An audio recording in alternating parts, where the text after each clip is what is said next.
everybody? Welcome to another episode of Purple Insider. Matthew Coller here. The show, of course, presented by FanDuel. And here on the live show, plenty of room for your questions, comments, thoughts, and feelings tonight. Really only have one news item that is relevant to the Minnesota Vikings, and then we've got some speculation and so forth, a couple championship games coming up on the way.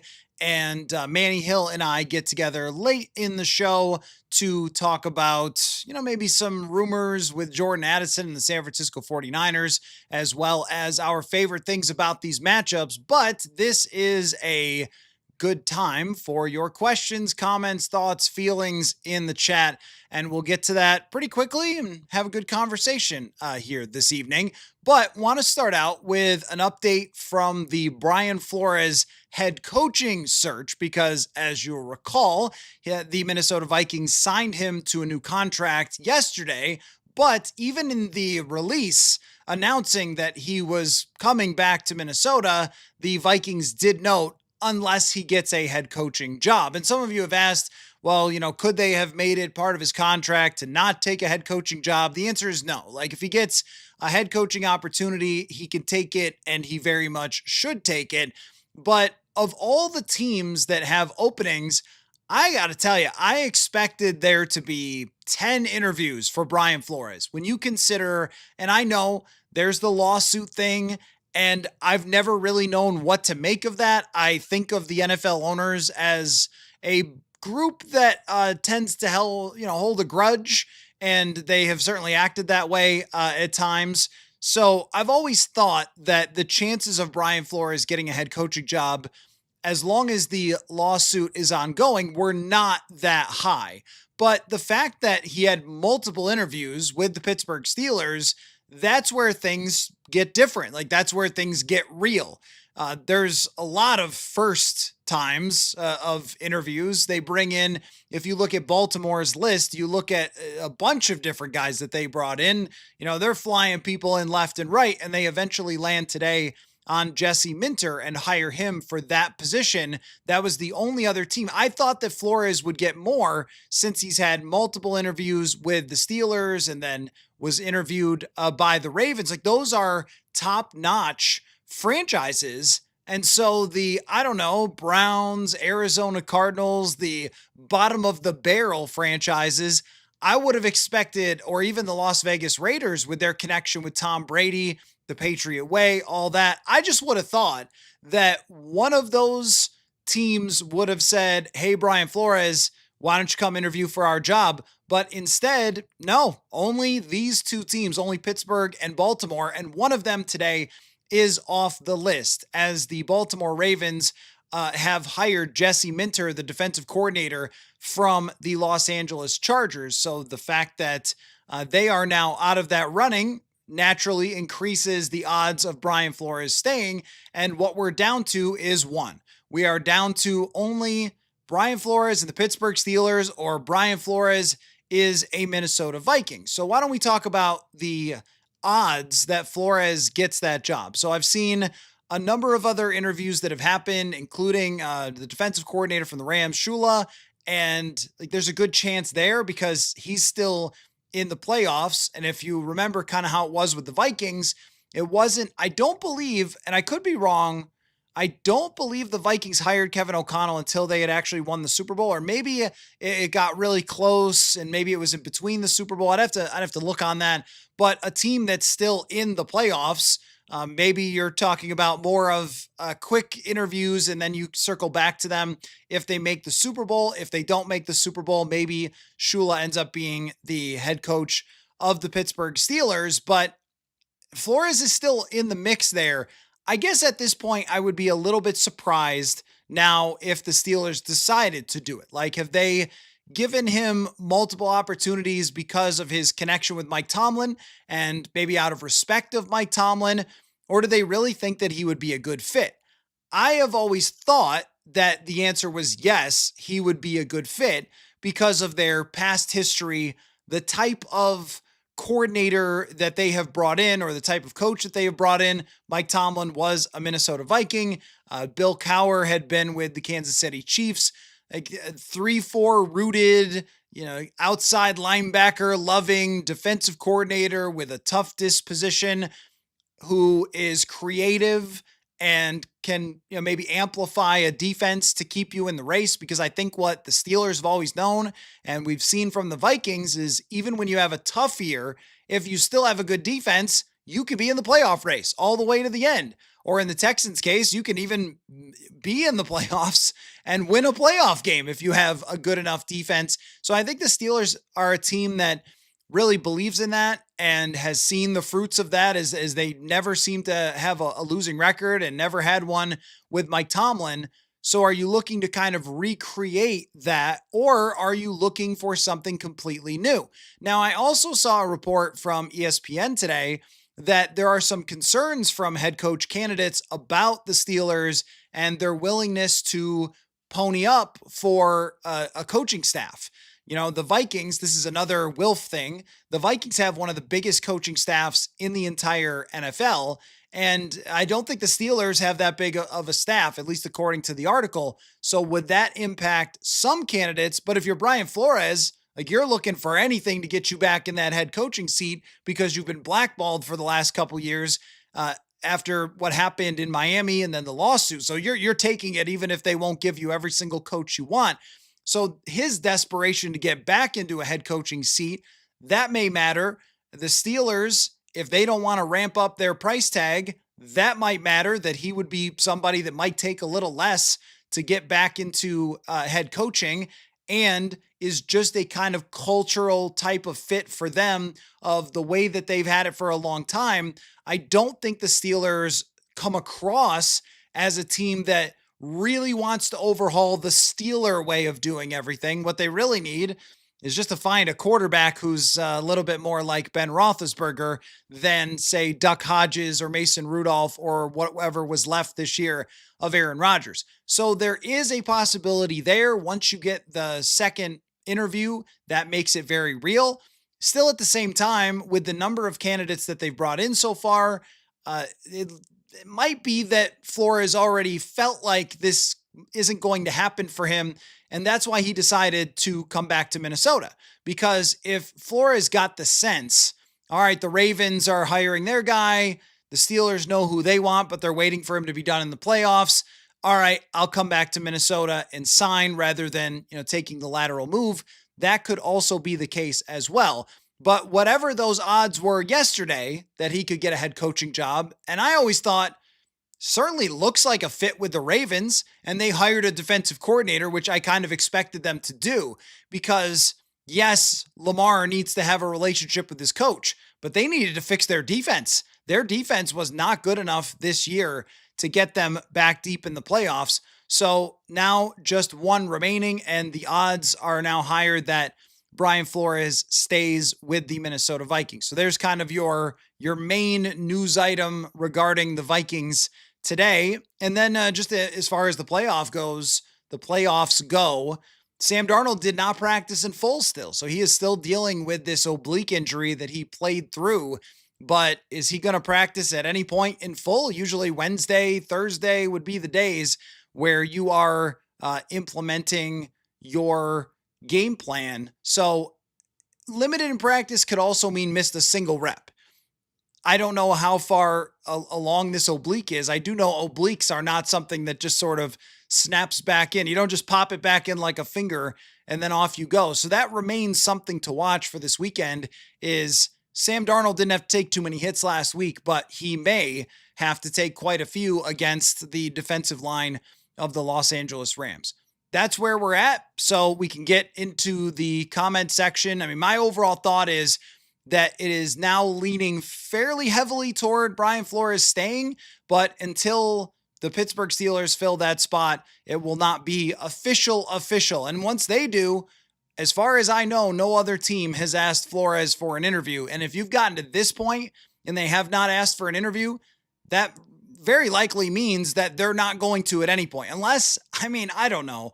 What is Arizona doing? Arizona is one of the teams where you're like, they're still in the NFL. They tear apart their roster. They tank. They sit Kyler Murray. And then they fired their coach, who I think it started to make them look a little bit reasonable. It wasn't like they were killed in every game. They were competitive. And then you fire your coach, you're starting all over again. Who wants to work there? The GM is in place, but he's been in place for a couple years. So is that something that you really want? Either very, very odd situation that I don't know who would want to work there. I also don't know who would want to work for the Cleveland Browns either. There's a lot of discussion about, maybe Grant Udinsky, former Minnesota Vikings quarterback, assistant coach, who was the OC in Jacksonville. And he's only 30 years old. So that's kind of like a John Gruden with the Raiders or Sean McVay type of thing with him, like a fast rising young star coach. But do you want to go to Cleveland if you're him? Maybe Buffalo is looking for that guy now. Davis Webb, his name is out there. Kevin Stefanski ended up with the Atlanta Falcons, and their OC, Zach Robinson, ended up with the Tampa Bay Bucks. And Zach Robinson is in my book as a guy who actually, after his playing career, started working at PFF, helped design a lot of their quarterback and coverage grades. If you're wondering, like, where did those grades come from? Who did that? Well, the offensive coordinator of the Tampa Bay Bucks was a major part of that. So, good for him. I interviewed Zach for the book, but an interesting hire to go within the division and somebody whose offense kind of struggled last year. But that's a little bit of moving and shaking today, but no real earth-shattering move outside of the Ravens finding their coach. And what does that mean for Lamar Jackson? Remains a question, because, well, I do not think that there is any chance in this universe that the owner of the Ravens would say, you know what, Lamar, we've had enough. That seems crazy, because he was an MVP caliber quarterback just last year. And then, even this year, got them within a field goal, which should have gone in, of getting into the playoffs despite the injuries that he was dealing with. There's no way you can let that person leave your organization ever. But at the same time, I think his cap hits like $75 million. So something has to happen there. I don't think they would ever do it. But I also don't think we can read much from the Jesse Minter hire. It's not an offensive guy. It's not like they're hiring someone that they're bringing in for Lamar specifically. They're bringing in a defensive mind to run the organization. So where do you end up there?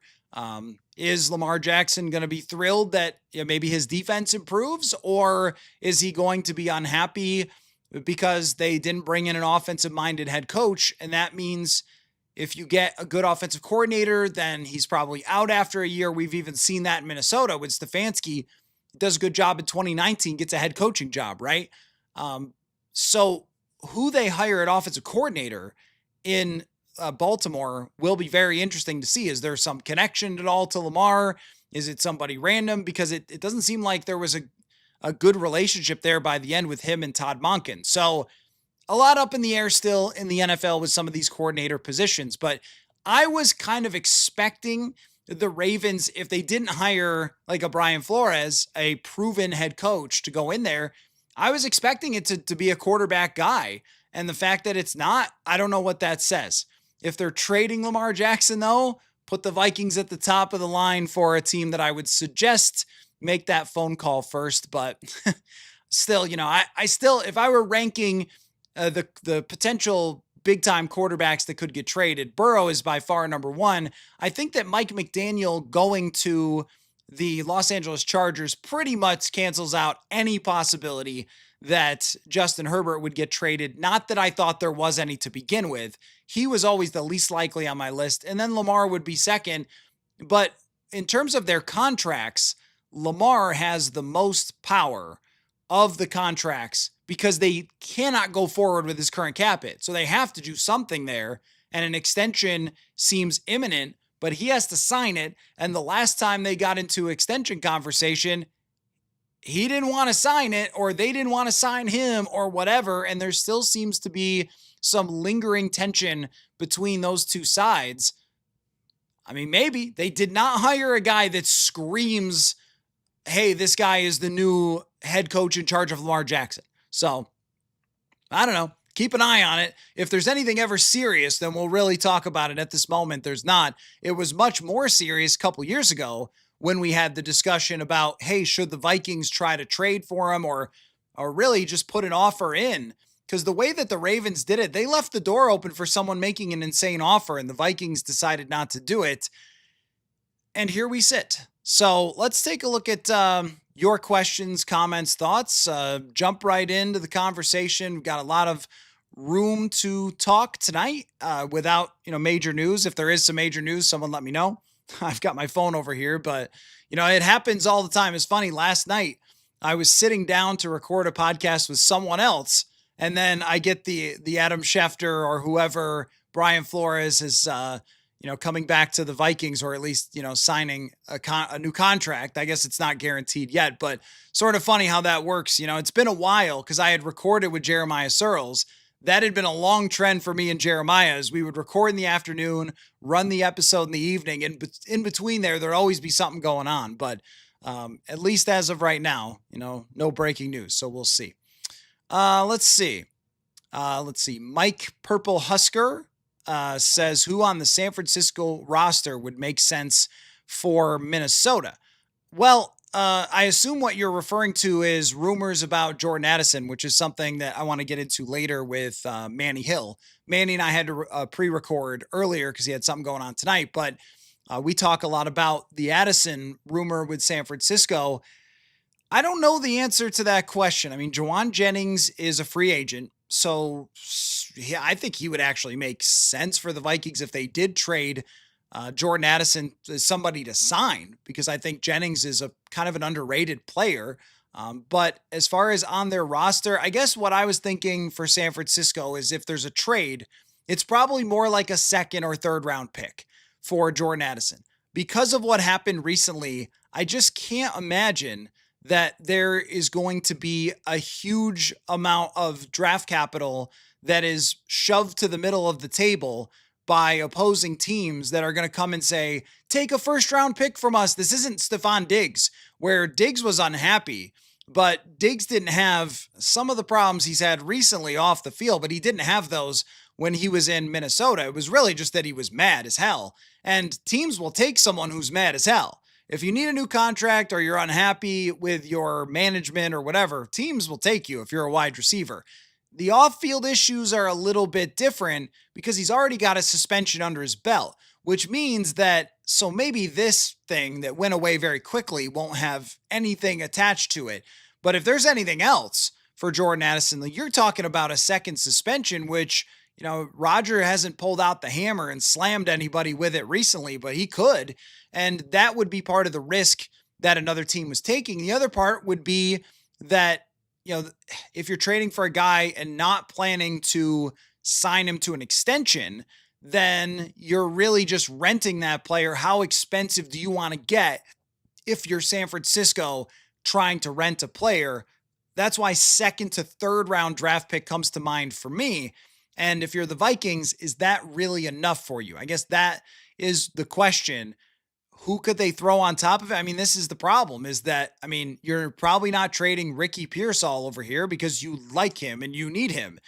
So if you have somebody on your team that the Vikings want, you're not getting rid of him, because the 49ers would be making that move to try to win right away, not to try to rebuild or something. So they're not going to give you pieces. Their defense kind of came apart last year when they had some injuries. They've got some young players there, but I can't think of a particular player who I would say, like maybe one of their young defensive tackles or something. But again, why are they giving up young defensive tackles when they need their own cheap players? So I would think that it has to be Addison for draft picks if that's something that ends up happening. Phillips says, just putting it out there, perhaps the way Flores' contract was handled was to give him a head start in interviews with coordinators under contract to wait until after the wild card round. Yeah, I don't really know when it comes to all that stuff, like the structure and so forth. I think that it was very reasonable, and it remains reasonable to have in the back of your mind with his last contract, letting it run out and not signing an extension. Why did he do that? Was there a question about whether he wanted to be in Minnesota? There had to be some question, right? Otherwise, you sign an extension, unless it was the simplest answer, which is he wanted to give himself options. But if you're under contract as a defensive coordinator, you could take all the head coaching jobs. Like, that's not something that your team can block. You can take those jobs, as far as I know. I think it's only lateral moves, or it used to be if you were like a quarterback coach, they could block you from being an offensive coordinator. But now I think that teams can't even block. I think they changed that rule. Teams can't even block when it's an elevation, when it's any sort of, even if you go from OC to OC, but you're the play caller, I think is still not blockable because the Chicago Bears OC is interviewing where? Philadelphia, maybe? And for an OC position, but he'd be the play caller. I think that's what's happening. Someone can correct me if I have that wrong. So with Flores, I think it was a matter of getting on the same page with the Vikings about the money, number one, and how much. This is a guess because I don't think anyone's going to roll out the contract, tell us all about the negotiations. So this is not a report. This is only just a guess of why it would take so long. Is if you're Brian Flores, you probably want to have the final say on who's on your defense. And that would matter too. And you can use all the leverage. And then the other thing is he may have thought that he would have gotten more defensive coordinator offers. There was the buzz about Dallas, but they never came in and asked him for an interview so far as we ever found out. It was really only Washington. And, I don't know what Washington's offer was, but that's a very different thought process defensively. Dan Quinn has extremely different philosophy, like couldn't be farther on the other end of the spectrum from Brian Flores. And that's also a really bad defense compared to where he's at now. But, you thought, well, maybe he sees them as a contender. Maybe he sees them as a bigger market, or maybe he thought he would have 15 defensive coordinator interviews and he ends up getting one and says, you know what? I'm just going to head back to Minnesota instead. Randy, does the Flores signing give him leverage in the Steelers head coaching job? I've seen something that they wanted both McCarthy and Flores, but Flores as DC and McCarthy as head coach. Oh, that's interesting. Yes, that is possible that you're right. Or Flores told them, look, I'm not going to come here to be the DC. I'm not going to come here to work for somebody else. I am either your head coach or you do not get Brian Flores. Yeah, I think that that's a reasonable thought, that maybe coming back and signing the defensive coordinator contract with the Vikings, they also may have, it's possible the Vikings said, like, we really need an answer, bro, because otherwise we're going to have to go out and, make somebody else our defensive coordinator. But your theory's not out there. It's not crazy that you could try to use that as like, nope, I am going back here as a defensive coordinator unless you guys step up to the plate. Because I'm not going to come be your defensive coordinator. That's an interesting thought, Randy. That's an interesting thought. I shot you 99. Do you think that Flores being elevated to head coach for the Vikings is closer to reality than you think with this extension, especially if KOC ends up not moving the needle in the next season or two? So I've always said and will continue to say that teams firing coaches the way that they do in the NFL right now is very goofy. And it's not, I don't think, efficient or smart. And I look at Buffalo and Sean McDermott and what? Are you not firing him if it's ruled a catch and they kick the game-winning field goal and you go to the AFC Championship and probably win the Super Bowl? Like, what? It's so crazy to, make a rash decision like that. And I wouldn't suggest that either for the Wilfs, but I know as well as you guys know that if you go 5 years in the NFL without a playoff win, even if you've had relative success, and if the offense struggles the way that it did, you could see the scenario that you're laying out. Like, let's say that the Vikings bring back Kirk. I'm just throwing this out there. And they go 7-10 with some combination of JJ and Kirk playing next year. And their offense ranks 25th and their defense is top 5, and they lose every one of those games by a field goal or something. And Brian Flores' defense has been brilliant, and the players are on the defensive side cheering Flores, Flores, or maybe they're just talking to the ownership saying, hey, maybe B-Flow should be the one that's in charge here and we go get a new offensive mind because we've got something really great going.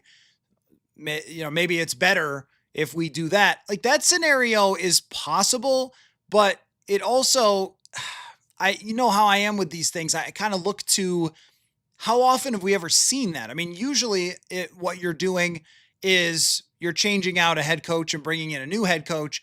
And also it has to be factored that the Wilfs are part of the ownership Illuminati that has held Brian Flores out of getting a new head coaching job. So would they, because it's their guy, feel more comfortable moving him into that position? Or would they maybe argue for him to stay on, like what's happening in Atlanta? So Atlanta fired Raheem Morris, but they're keeping, is it Jeff Ulbrich? Is that how his name is pronounced? So they're keeping him with Stefanski coming in. That is also something that could happen as well if they decide to make that move. But I mean, is it plausible? Yes, it is. But I also think that the irony of that situation you're talking about is that Brian Flores coming back, assuming he does not get the Steelers job, if he's here to stay. And if he does, then everything here that I say is null, and we're going to have to work our way through who the next defensive coordinator is. But let's say he's back. Didn't that just massively increase the odds of Kevin O'Connell getting back to the playoffs next year? Because I think it did. I had a bunch of numbers in my article at purpleinsider.football, so go check that out. But the premise of the article was basically defenses in the NFL are very rarely consistent. They go up and down year in and year out. You get a couple injuries, and all of a sudden you could fall apart. You lose a player here or there, right? But Brian Flores is the exception to that rule. I mean, the only year he had a bad defense was the first year in Miami where they were tanking and they had no talent and they were just awful. Every year since then, it's been an above average defense. And the last 2 years, it's been a downright elite defense. And I see no reason to think that it's going to go anywhere but in a good direction for next year based on what we've seen in his ability to adjust. They're bringing back, I don't know about Harry, but Van Ginkel, Turner, Grenard, Jalen Redmond. I assume Jonathan Allen's going to be coming back. Blake Cashman, like that's a lot of talent. And they should, if you watch my episode with the cap guy the other day, have enough money to add some more to that defense, maybe a backup corner. I think defensive tackle in the draft is very reasonable to think that they could get, maybe some more beef up there, right? So they should, this to me sets a baseline of you're going to have a good defense again because you have Brian Flores. So now the pressure is on Kevin O'Connell, but it also gives O'Connell a lot more leeway because I think they would need to be like 12th to 14th best offense to be truly competitive. If we look at the teams that got to the divisional round, you have a lot of teams that were just okay offensively and maybe not elite. The Broncos are not elite offensively. I think the other three teams are very, very good. Seattle was pretty elite. Yeah, offensively, they were pretty darn good. I think they scored more points this year than any other Seattle team ever. So 17 games helps, but you understand the point. Like they scored a lot, and the other two teams have MVP quarterbacks. So getting to the Super Bowl without a top offense is really difficult, but getting to the divisional round is certainly possible if you're even in the middle of the league. So that sets the bar, I think, lower for Kevin O'Connell to reach at least the goal that's set for them last year. Kwesi said it. Got to get this team back into the playoffs. Well, they can do that without necessarily having top 5 quarterback play because they have Brian Flores back. So it does increase the odds of them saying, the Wilf saying, we're going in a good direction with this coaching staff, with this roster. We want a playoff game, etc., because that's what they're really looking for next year. Carl says, Mac Jones and a 3rd round pick for Jordan Addison would be very tempting. It would, I don't know if I'd throw the word very in there, but I might say tempting. Look, Mac Jones played pretty well this year. But I don't think, every time I bring up Kyler Murray, people talk about the style and they say, well, he can't play KOC's style. And I look at Mac Jones and say, I don't know if Mac Jones can play KOC style. He does have good accuracy and anticipation, but he does not have a great arm. And he certainly is not like an athlete who's going to bail you out of anything. I think he is an intelligent quarterback who can play within rhythm. But if you look at his games, he won 5 and lost 3 for San Francisco and played pretty well, ended up with a 97.4 or something quarterback rating. It's pretty good, but a lot of throws short, a lot of stuff to George Kittle, a lot of stuff to Christian McCaffrey. Like he had a lot of underneath passing that is not really in the way of Kevin O'Connell. That's much more in the way of Kyle Shanahan with a backup quarterback in there. So very tempting for, a 3rd round pick and a backup caliber quarterback that might be able to bail you out and get you to a winning record if you have an elite defense. And with Justin Jefferson, I don't think it's a crazy idea. It doesn't blow my socks off. And I think that still having, this is where I've kind of evolved into, the more you guys push me on the Kyler Murray thing, the more I look into it and think it's a good idea. But I have said that, could you get somebody who can compete with JJ, but if he beats out JJ, you're not very, very sad. And Mac Jones is probably about the bottom of that. So yeah, it just feels like you're getting robbed in that trade though. A backup quarterback, a 3rd round pick, that would feel much more like you're just trying to get rid of him than you are actually getting something good for that trade. I shot you 99. Oh, I already read that one. Sorry. Let's see. Let me go. Oh, am I going the wrong way? I tend to do that. Okay, here's Kinetic. If we trade Jordan Addison, do we need a receiver back like Keon or Pearsall? Oh yeah, Keon Coleman. What a time to be Keon Coleman. Hopefully he closed out his phone after the end of the season. To draft an early wide receiver like Boston or Concepcion, or a late round wide receiver because Naylor is wide receiver 2 ready and capable. So, there is definitely some sort of thought about can you get someone back? Now, if I'm San Francisco, I'm not trading Ricky Pearsall because that's a guy that I need and I think is very good. Keon Coleman's a different story. I mean, the guy is quite young. Isn't he 22 years old? That's why bashing his brains in front of everyone, I don't think he's good. And I really don't think that he's shown dedication enough to make an argument that he's going to get good. But, 22 is pretty young. If you're the Vikings and you can get back that guy who's at least a project and a fairly high draft pick because they need to offload Keon Coleman after annihilating this guy in public, sure. But I don't think it's a necessity. I don't think that they have to do that. Now, would they fill that spot by drafting early? That's what they've done in the past. When they let go Adam Thielen, they drafted Jordan Addison. When they let go Stephon Diggs, they drafted Justin Jefferson. But with other needs on the roster, you need a center. You need probably a run-stuffing defensive tackle. You could use cornerback depth. You could use another safety to develop into that guy in the Flores defense. There's a lot there. Running back is something that I think is important as well, depending on how they do it. But I've kind of liked the 2nd round of the draft for running back, or 3rd round of the draft for running back. The plan, if you trade Jordan Addison, would be to get Jalen Naylor signed as fast as possible. So you've got your wide receiver 2. You've developed Ty Felton for a year.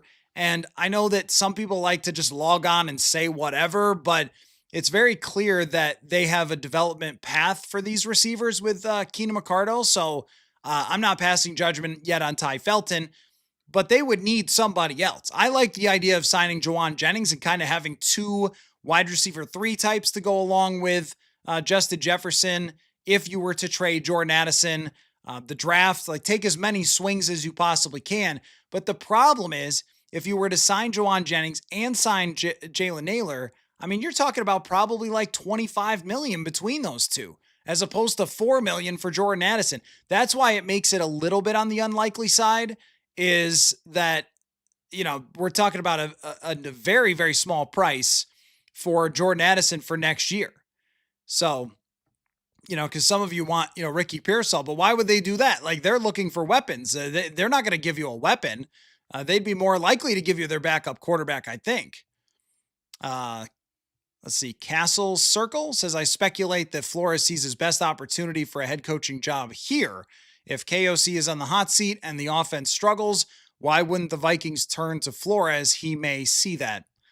I mean, yeah, I could see that, because if you have Flores completely dominate next year on defense and the season plays out the exact same way, although Vikings history really doesn't suggest that, right? Like, Vikings history is always, you have this type of season that goes down and then some random quarterback shows up like Mac Jones or Kyler Murray, and then whoop, right back up and you have a good year. But yeah, let's say that they start out 4-8 again, maybe, and the defense is top 5, then maybe you're turning it over to Brian Flores. I just think they want KOC, Flores to be their guys going forward in the best case scenario. It feels like this has reached the final race here, the final season of it's either going to make or break with the KOC era this year. But I also think that if you've got coaching at this level, and I know some of you just want to fire KOC all the time, I remember that there were other seasons, not this year. So I don't think that's a good idea. And I see how things operate inside that building. And if you're going to do something like that, you better think long and hard, because I think there's a lot of people inside that building that, not just the players, but like throughout the entire organization, that really want Kevin O'Connell to be the one in charge going forward, because, well, quarterbacks and different things come and go. Not everyone can handle the head coaching position. Isn't it the case that everyone is fired from the year that he got hired except him? I mean, that just shows you the turnover. It shows you how many people can't handle that job. And just because all your friends are doing it doesn't mean you have to do it. But I think that when you get to this point, if you have more struggles on offense, and then you start to look at the bigger picture and you go, gosh, you only reached the top 10 in scoring twice in 5 years, and you didn't make the playoffs in 3 of them. Maybe we got to make a change. Flores is there. But how often do we ever see that happen? I mean, this could be the exception, but how often do we ever see that happen? You're right, though, with your speculation that if you're in Flores' camp, I think you're right. If the best 2 teams to give Flores a head coaching job would be the one he works for, and the Pittsburgh Steelers, the one he used to work for. So I see that as pretty logical. Skull City Blues. I don't know that it would happen, because usually when the wheels come off to the point where you're firing someone, you're kind of changing over everybody, but it does happen. Skull City Blues says NFL owners are the good old boys club. Yeah, until the lawsuit is settled, it's still going to be on the blacklist. Yeah, you're probably right about that.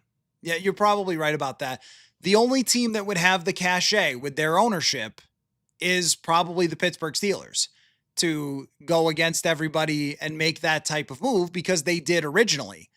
And they maybe don't have to care so much about the good old boys club when their family has been around for the long haul and has the championships and has, the history and all that sort of stuff to kind of do what they want.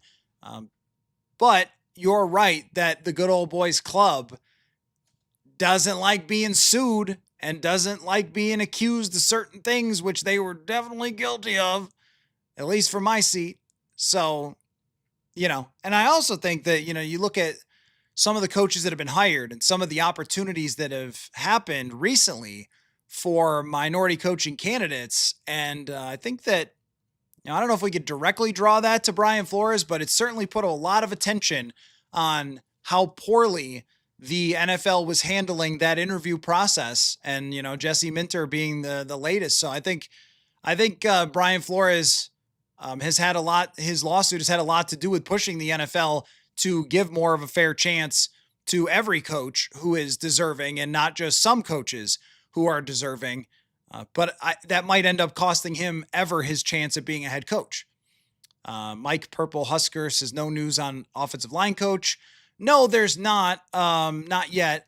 Philip says, who are we looking at for offensive line coach? That I don't know who they're looking at. I also think that when they hire one, what are we going to do with that information? Like, we're going to have to wait and see how it plays out, no matter who it is, unless they get somebody who is really incredible and proven. Then we could probably point to, hey, this will be a pretty big upgrade because this person was in this place. And I do know that from an analytics perspective, that the offensive line coaches, PFF looked at this a few years ago, have proven to be legitimate difference makers in multiple different places over multiple different schemes and seasons. You can see the bump. So it does matter, but I also think it's just hard to sit here and oh, they hired this guy. Well, that's phenomenal, or that's terrible. Like, what do we got to see it in action in order to really know. Jim, thank you for, oh, great. Thank you for getting the book. Football is a numbers game. That's what it's called. I really appreciate you getting it. Feel free to, search that in Amazon. I enjoyed writing it, and I'm glad you enjoy reading it. Let's see.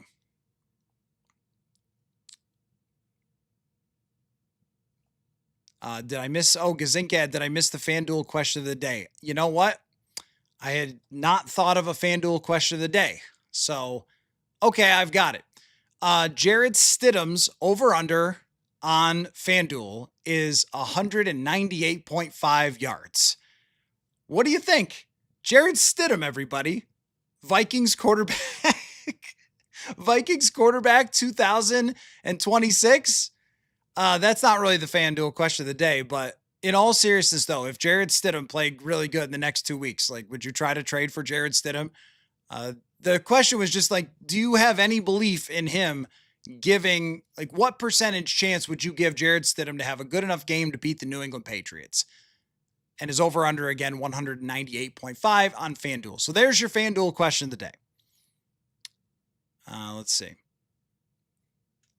Ted says, what about Josh Allen? Will he stay in Buffalo?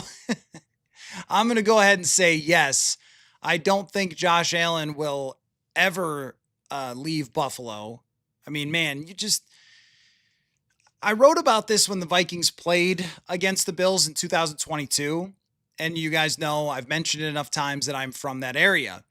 But let me tell you, the biggest thing that is different from Buffalo 2022, and is presumably still to this day from when I grew up there, was if you go to the grocery store, they have in Western New York, Pennsylvania, the single greatest grocery store in the world called Wegmans. It's number one. It's the best. I've never been anywhere better. And I've had them all over the world. I've gone to grocery stores in every coast, the Midwest. Wegmans is the best. But you go into a Wegmans and, like, this is a grocery store selling Josh Allen jerseys, pictures of Josh Allen, pennants that say Josh Allen and have his face on it. I mean, everywhere you go, there's Josh Allen, this, that, or the other thing. He is the biggest celebrity in that city. And it was that way when they had Jim Kelly. And usually if you reach that kind of status with a franchise, you don't ever leave until the very end. And even if there's this calamity with the owner, I mean, I don't know, like, it would have to be so bad for him to go. And they were how close? And really, with Josh Allen, I mean, make a throw. Like, he's got, was it Kincaid that he was targeting? Somebody else? I thought it was a tight end that he was targeting and overthrew that he could have won the game. Like, there's multiple times where he could have won that game. There's multiple times that he could have beat Mahomes. Like, I think he wants to do it there. And they have had a stable franchise in recent years, but now you do have to wonder if this goes badly, that maybe. But, like, right now, no. But down the road, he will reach the same point in his contract where there's kind of all right, we've got to rework this thing. And is he going to say yes if the general manager keeps acting like this? If they make the wrong hire at head coach and miss the playoffs or something? Like, I never would have believed you if you told me that, Lamar Jackson and Mahomes and Burrow all missed the playoffs the same year, but that happened. So it can happen to Allen. And man, if they make the wrong hire, I don't think that's now. I just think that that's down the road. Hunter says, what's with the wide receiver trade rumor ramp up? Is there some legitimate steam or just speculation? So, yeah, there's a reporter in San Francisco, Grant Cohen is his name, works for SI on 49ers, I think, which is whatever is left of Sports Illustrated. And he reported that the 49ers are interested in Jordan Addison. And with the recent, whatever we want to call it, incident with Addison, well, the charges were dropped. When you get to this point, you're losing a lot of your credibility as that guy when you've had multiple other issues. So the possibility of the Vikings trading Jordan Addison increases with that happening because you have to decide on a fifth-year option. You have to decide, not right now on an extension, but at least the fifth-year option. And with that off-field incident taking place, and hey, the offseason's young, you might just say, we don't trust this person. We just cannot trust him to sign him to anything. So maybe you investigate a trade. I don't think it's likely because of the dollars versus production. 1-year contract basically is what he's on now of his rookie deal for $4 million. That's so cheap for someone who's produced so much. But if you think that something else is headed off in another direction, including his poor performance, then you could consider it. And the fact that, this reporter is bringing it up in San Francisco at least means that teams are checking in on Jordan Addison and everybody's got a price. Randy says, I wouldn't trade Addison to San Fran. Shanahan will turn him into a 1,300-yard receiver that gets 300 yards rushing. It's happened before, yeah. That has happened before with Deebo Samuel. He's a talent, man. He's a talent, and you can almost guarantee that wherever he gets traded to, if they trade him, he'll play well. He's played well here over his first 2 seasons and then only at times last year, but over his first 2 seasons, he was great. I mean, that's the thing, right? Is talk about the draft all the time. It's like they drafted a great wide receiver. The guy just cannot keep his head screwed on straight. Although, with respect to his lawyer saying he was besmirched, like that's understandable from his lawyer's perspective. At the same time, we've all got some common sense, right? And if you're the Vikings, you just can't deal with too many more, not just headlines, but also potential suspensions. Because if it was more serious than just being, I don't know, sounds like ejected from a casino, which probably happens 47 times a day at that same casino, so not that big of a deal. If that was the first and only thing, you'd be like, okay, maybe Jordan needs a conversation. But when we're talking about all this other stuff that's happened, you build up frustration to the point where you're like, what can we get for him? Just so we don't have to worry about this anymore. But I don't know that they're at that point or not. I guess we're going to find out. I'm always a little bit kind of, I guess, hesitant to say that. And I ended up being very wrong about Diggs when he was here. Because my thought was, can a team really trade away Stephon Diggs? He's so talented. Even if he's unhappy, can you really do it? And then they did it. I was like, oh, okay, I guess you can. So I wouldn't be that shocked. Goblin Graphics says, is Addison the only trade away possibility on the Vikings roster? I don't think that anyone would trade for Javon Hargrave and that contract because they would just say, we're going to wait. Same with Aaron Jones. If you want that guy, you'd say, we're just going to wait. TJ Hawkinson, I can't see it. I don't think anybody wants that contract. It also, I know that we want like moves and stuff and changes and acquisitions, but and that's certainly good for the show. I'll tell you that when there's moves, we enjoy breaking them down. But even with the Hawkinson thing, they can restructure it for the same price as releasing him. So why would you do that? And I don't know if anyone is making a trade for him with the way that he's produced lately. I have trouble. I mean, the only person I could see being traded would be if they had a big deal for a quarterback and they needed Jonathan Grenard to be a part of it. You could do that, but I mean, that's only to get Burrow. That's only to get Jackson. You could throw in, hey, we got a great pass rusher that we could give you as well. Here you go. And then just, have Dallas Turner take over that role. But I wouldn't trade Jonathan Grenard otherwise because he's really awesome at football. I'd rather just, figure out how you're going to work that rotation rather than moving on from somebody really good. So I can't think of one, but if you guys think of one, let me know. Dan, Mac Jones, and a second in the 2027 draft. That's also the problem when you feel like the coach is under pressure. Great. The next coach will get the 2027 draft pick. Yeah, I think that's a good offer, though. I do think that that's actually a good offer. And teams have done that in the recent past is they have traded like the next year's draft pick rather than the one coming up because they've done so much work on the one coming up. They'd rather trade into the future. Like you're presenting a fair offer. It's just that I don't know you can do that when everything that we need to talk about is really in a short-term type of context. Oak Dog says, so sad that Addison is worth less than Mac Jones. Well, no, I mean, a quarterback is always going to be worth more if he can win games.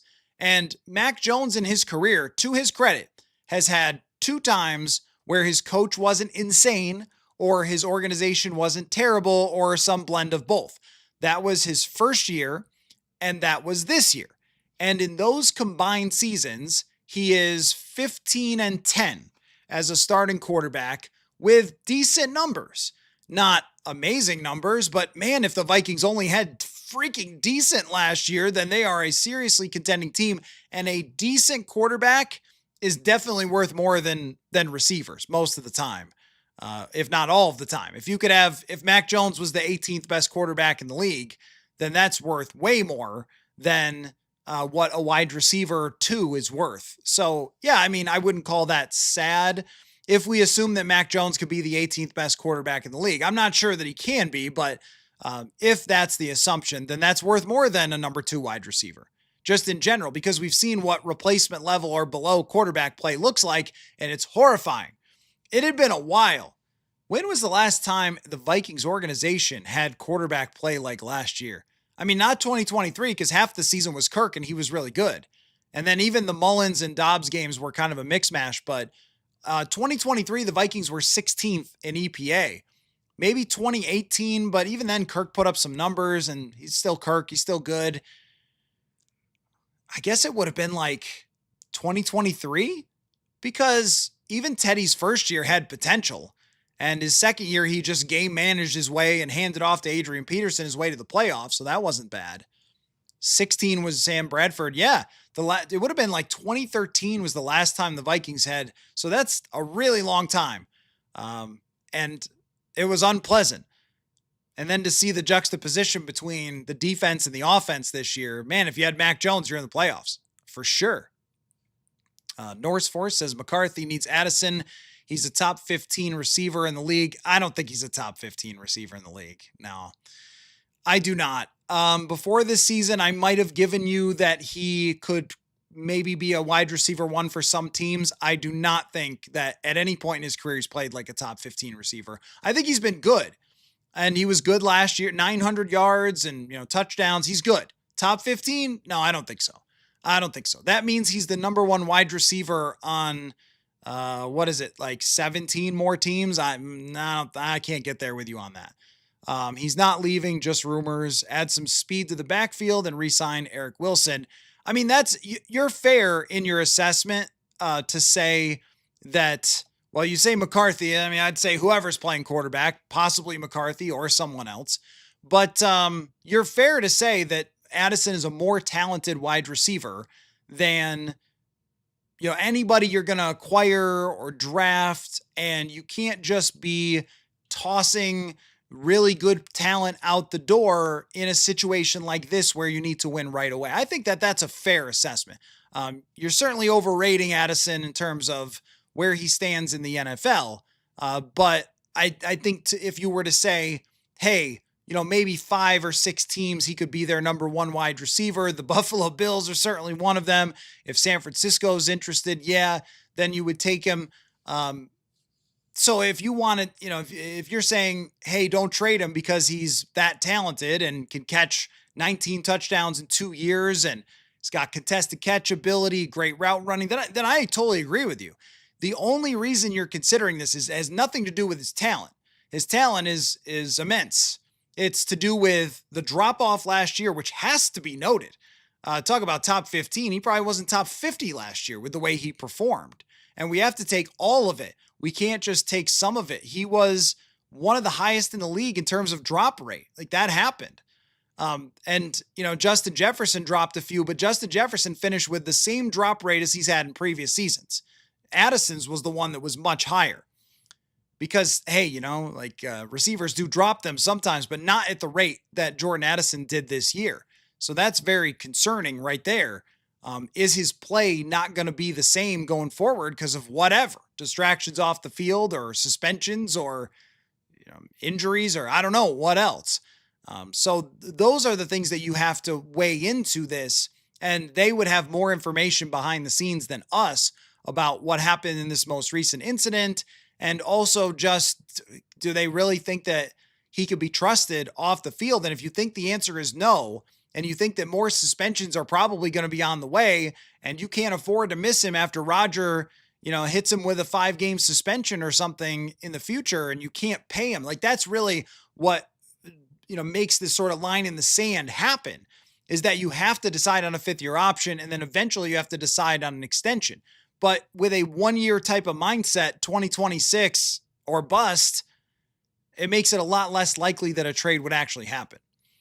Philip says more leverage makes sense for Flores over roster money in a vacuum, but I think that we probably offered good money, and Kwesi is that I don't understand fully. To always take the temperature and make his coaches happy. And the recent drafts have definitely sort of leaned toward the coaches looking like they have gotten what they wanted in those drafts, and I don't expect that to change. But I think that more likely the answer for Flores is that this was just the best place to be. He's got his players. He has clearly a lot of control over the roster since every guy he talks about is somebody that he wants. And which is fine. Like the coaches make the grocery list and the front office goes and gets the groceries. That's like how it works in a lot of places. So, but what the holdup was, is it a leverage play to try to force the Steelers' hand? I don't know about that. I mean, it seems like you're not signing a whole contract to go back to someplace unless you really actually want to go back there. So it might be also that even with Kwesi and his contract, there was a lot of work there on the details that took time, if you remember that. And we were all asking, where's that contract? So this isn't the first time that's happened, is a contract recently that took more time than we expected. Timberwolves Nation, no way you think we're trading Addison for a 3rd-round pick and Mac freaking Jones? Well, I mean, I think that some of you may, as often is the case with the hometown squad, be overrating the value. Someone just got arrested who's already got 2 other big issues in the past and a 1/4 suspension overseas for whatever it was. And it's a 1-year rental. Like, teams are not coming in with 1st-round draft picks. And when you talk about Mac freaking Jones, well, what other freaking quarterback do you have? You need somebody. Geno freaking Smith? Joe freaking Flacco? I mean, Kirk freaking Cousins? Like, who is it that you've got that would be better than him? Dan says, Robert Kraft said major advantage for the Pats is playing outdoors. Said he's happy he didn't build a dome. Is that an Achilles heel for the Vikings going to the Super Bowl? Do not believe that is an Achilles heel for the Vikings going to the Super Bowl. I think us talking about Mac Jones as an upgrade is an Achilles heel for the Vikings going to the Super Bowl, and always has been. That to me is really why the Vikings have not gone to the Super Bowl. It's that you're always hoping that someone who's vastly outperforming their expectations will keep doing it all the way through the Super Bowl, which, is not impossible, but it wasn't Randall Cunningham's fault, obviously. But Randall Cunningham is an example of that, or Case Keenum is an example of that. Brett Favre, we know what happened there. He kind of did the same thing that Brett Favre usually did in the playoffs, but a lot of times it's even Sam Darnold. You're asking Sam Darnold to be way better than he ever had been before. And a lot of times the magic tends to run out. Now, it hasn't with his current team, clearly, with Seattle. And it turns out that Sam Darnold's just a really good quarterback who can get a team this far if the team is good enough. But my point is, throughout history, it's, well, Teddy Bridgewater got hurt, so now Sam Bradford, be better than you've ever been for us. Case Keenum, be better than you've ever been for us, and just keep it going all the way to the Super Bowl. Kirk Cousins, be better than you've ever been. Like, if you look at Washington Kirk Cousins, it's 9-7, it's 8-8, it's 8-7-1. Kirk, come here and be better than you've ever been. And that is also kind of the case with JJ McCarthy in a way. Like, JJ McCarthy had not been a true quarterback who has his team lean on him, and he's the reason that you win since high school. And then they said, come be in a pass-first offense where the quarterback has a ton of different assignments, and you have to have perfect timing and accuracy with the best wide receiver in the world. Okay, you've never done it before, but do it now. That's kind of the case for a lot of Vikings history, is asking these quarterbacks to do something that they either haven't done in a long time in Randall Cunningham's case or Brett Favre's case, or have never done it all. And I mean, that was even like, Teddy Bridgewater, at least in college, was that guy. And they made him a game manager with the Vikings, and they won the division out of it. And who knows what would have happened if Blair Walsh makes that kick. Although that might be the argument against playing outdoors in the playoffs is that Blair Walsh absolutely makes that kick if they're indoors. Although the score wouldn't have been whatever it was if they were indoors anyway. But no, I don't think indoors, outdoors has a whole lot to do with anything. The Los Angeles Rams won the Super Bowl as a dome team / like really nice weather team just a couple years ago. The Bills have been an outdoor team their entire life, and they have not won one. And they've had Jim Kelly and Josh Allen, who were top 5 quarterbacks of their day. So now I don't know if there's a correlation there. I think that the reason the Patriots won is going to be crazy when you think about it. Tom Brady. Yeah, that's definitely a start. And Drake May. Yeah. Although they built a very good team with really good coaching around Drake May. He did not singularly win those first 2 games. I don't even think he played that great. I think that their complete team that was helped greatly by Drake May's rookie contract got them to the point where they're at. And Mike Vrabel's really good at this. Aaron says, I watched the Bills press conference. Woof, go get Keon Coleman. He doesn't seem to be wanted by the Bills owner and GM. Well, you might have felt the same way about like a Laquan Treadwell, which is kind of what I see a little bit in Keon Coleman. I'm not so sure how seriously he's taken football. That's kind of the vibe that you get. Brandon Cooks was on NFL Network talking about it today, and it just sort of felt like he was saying Keon doesn't really know what to do as a pro. And that does take time. I mean, Dallas Turner admitted to that last year. Like, yeah, I had to learn how to be a professional, which is way different than college. So there might be something there. I mean, look, if you're talking about trading a 6th round draft pick for him, sure, go ahead. But I don't know. It feels like if he can't make it work there with Josh Allen, that it's probably not a great sign. But that is so unbelievably unprofessional, though. Keep it in-house, dude. And also, like, Jamison Williams didn't do much his first couple years, and he had it click in, and he had some maturity stuff off the field, and they worked it out, right? Plenty of players by year 3, year 4 find it. To totally trash him in public, that was just classless.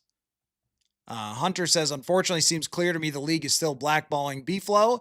While it benefits us, it is very unfair to him. Absolutely.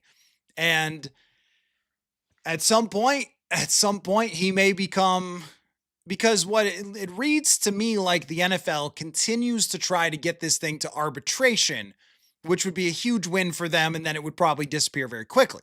And what the courts have been saying is, no. We're not, you don't get to do this in arbitration. This is something that should be handled in the courts. And if that happens, the discovery process, like this is where they're going to try to settle, I would assume. At some point they will reach like, all right, we've gotten to the end of this road with trying to make it arbitration. And what we don't want is the discovery process, because here comes the emails. And man, we know what happened with John Gruden in the emails. And And we also know that Colin Kaepernick got paid, so there was no discovery process, and it might be the same thing with Brian Flores. But even then, Kaepernick has never returned to the NFL. And if Flores ends up getting whatever sort of settlement, then I would imagine, they're still going to hold that grudge. So yes, it is unfair. It's not the right way to do it. He is deserving of being a head coach in the NFL. At the same time, like that is the power structure that is created by this league and pretty much all sports leagues.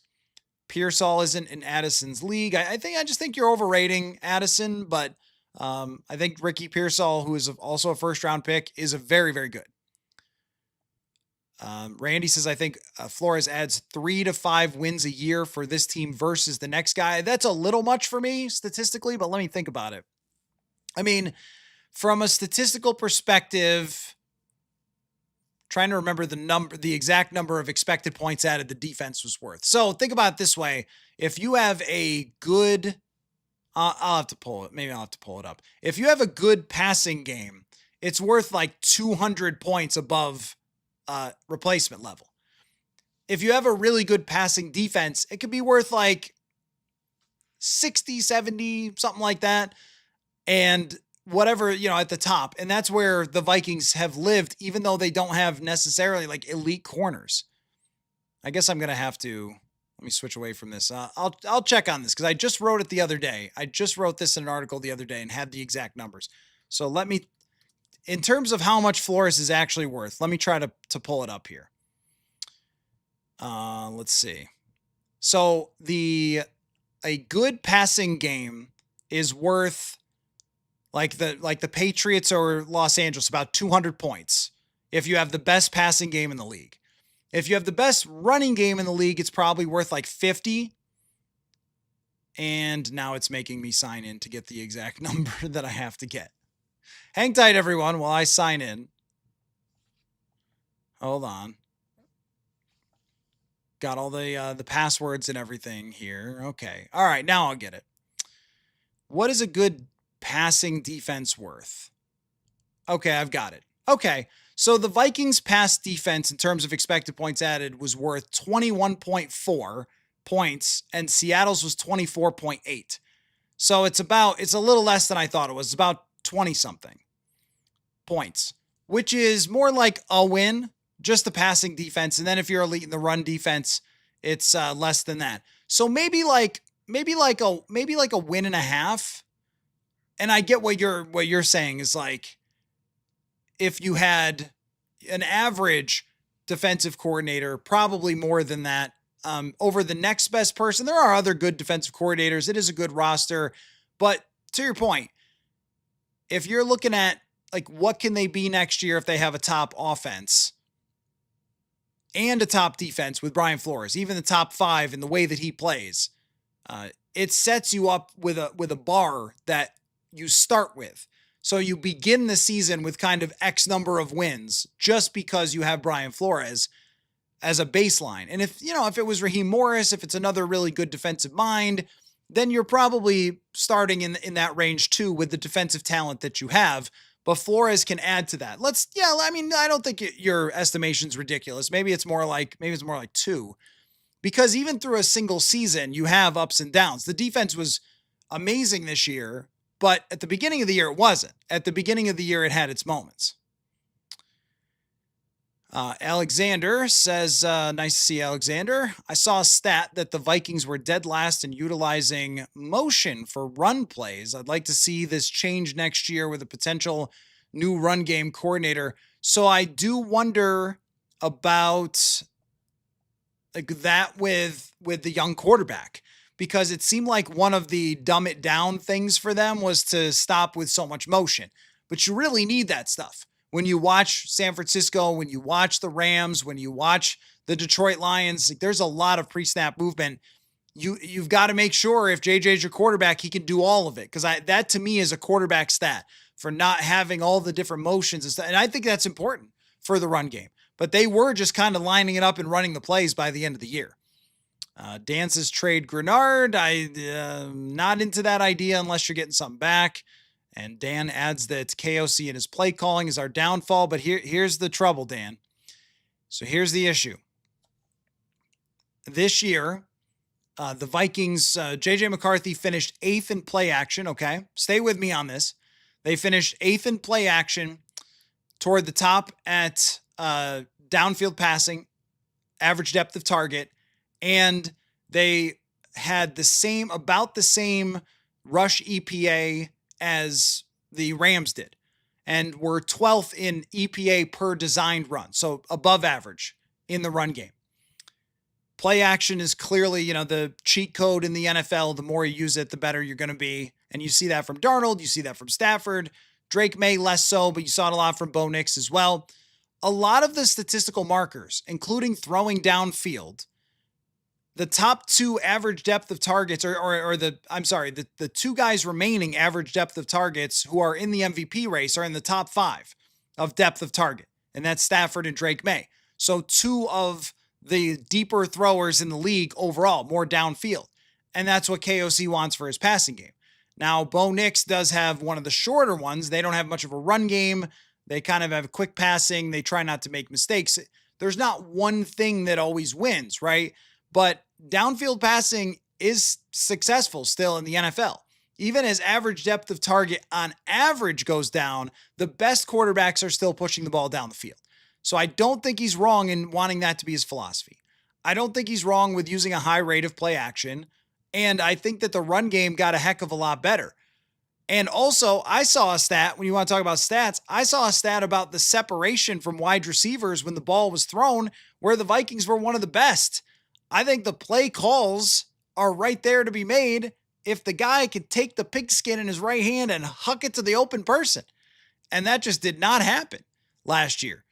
And you can have this play call or that play call, whatever it might be. I had this stat the other day, though. When you look at the rush versus pass EPA, the teams, expected points added, the teams that are here in the final 4 are all in the top 11 in passing. And only one of them is in the top half of the league in rushing EPA. And Seattle, they run a lot, but they're not even that good at it. Like, their rush EPA was average. That was way better than it was for the 2024 Vikings, but it's average. It's not even that good. So I think the overall philosophy is right. Now, the execution last year was terrible. And I think at some point with Carson Wentz in there, you probably need to say to yourself, we really can't have him, drop it back to pass this many times, probably in the Philadelphia Eagles game, but you're playing from behind in that game. So that's part of it.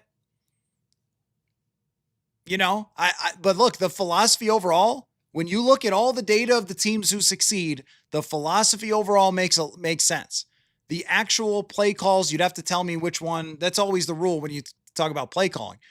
But in terms of the statistical numbers of the teams that reached it to the conference finals, conference final weekend, conference finalists, whatever you want to call it, they have quarterbacks who are pushing the ball downfield, using tons of play action, using bigger personnel packages, which the Vikings did a lot under KOC, and they have effective run games, but it's not spectacular. Some of the best run games in the league this year did not even make the playoffs. Like in Indianapolis, I know is a weird situation, but still. Not that running doesn't help, not that I don't love running, but it's still pass offense, pass defense that drives a lot of the success. Norse Force would need to get a second-round pick to pick up the phone for Jordan Addison. Okay. I think that's fair. I don't think it's worth a first-round draft pick, but I think it's fair.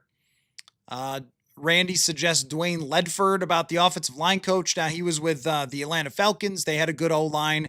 But, I mean, if Dwayne Ledford was in this room right now, would we know that? Like, I'm not saying that knowing offensive line coaches isn't cool, because this is what we do here, which is super insane hardcore football. And Ledford has a reputation. There's some guys around the league who have great reputations. I think evaluating the offensive line coach hire, though, is much more of a thing that we need to do as the offensive line plays out throughout next season. Was that a good hire or not? Because they might hire someone you never heard of. And what are we going to say about it? Are we going to be Detroit Lions fans who are throwing a hissy fit over Drew Petzing, even though Drew is really good? Alexander says, based on your Kyler Murray EPA 2024 data, does that level elevate the Vikings to a championship contender if the defense doesn't fall off? That's a great question. So the answer is almost. Almost. Kyler Murray was, I believe, plus 80 in 2024 with Arizona. So if you go from minus 40 to plus 80, that's a big gain for the Vikings. I mean, that's 120 points for the Vikings. So yes, like that would put them in the mix, but it's not of the level of the teams that are playing here today, Sunday. It's not of the level of the teams that are playing Sunday. Even the Broncos was somewhere in the 90s, or 80s. Seattle's, well, no, I guess it was in the 90s. I just had that article up. And why don't I just pull it up and tell you what the number is? Sitting here guessing, trying to remember when I have it right here. So let's see. Can you guys see that at all? No, you can't see that at all. Let me just switch back to this. Let's see here. So, okay, pass EPA. Yeah, okay. So Denver was plus 85 and Seattle 93. And if I'm not mistaken, let me see if I can pull this up real quick. I think the Arizona 2024 was plus 80, which would put it at least in the range. But let me check on that. It might be lower than that. Let me check. We'll make sure you get the details here. Arizona plus 81. Yeah. So the answer is basically yes. The answer is basically yes. Like if Kyler Murray and they were not great, they were like 16th in EPA, but like if he played like he did in 2024 for the Vikings this year, they would have been, I mean, basically a championship contender with this defense. And he wasn't consistent, and it was all over the place, and it's frustrating at times. He did play in structure a lot more than people think he did in 2024 because Drew Petzing is good at his job, and he got him to, I think, to play in rhythm more often. You could see that in the numbers, and it wasn't just like all screen passes. But actually, the shocking thing about Murray is that his numbers for downfield passing, and I mean like bombs, like 20 plus yards, has actually regressed quite a bit.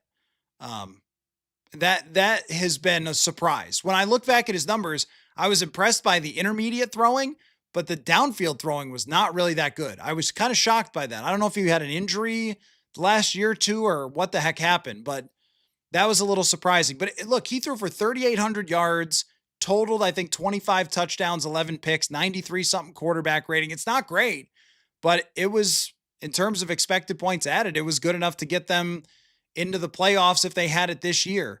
And that's why I keep coming back to that idea. And unfortunately, if you hate that idea, you will hear me talk about it more because I think it's realistic. And with all the coaches getting fired, I'm probably leaning more heavily that way than anything because you need a starting quarterback. Dan says Mac Jones, Kyler, and JJ with the quarterback room. Just throw the pool sticks on the ground and have them fight it out.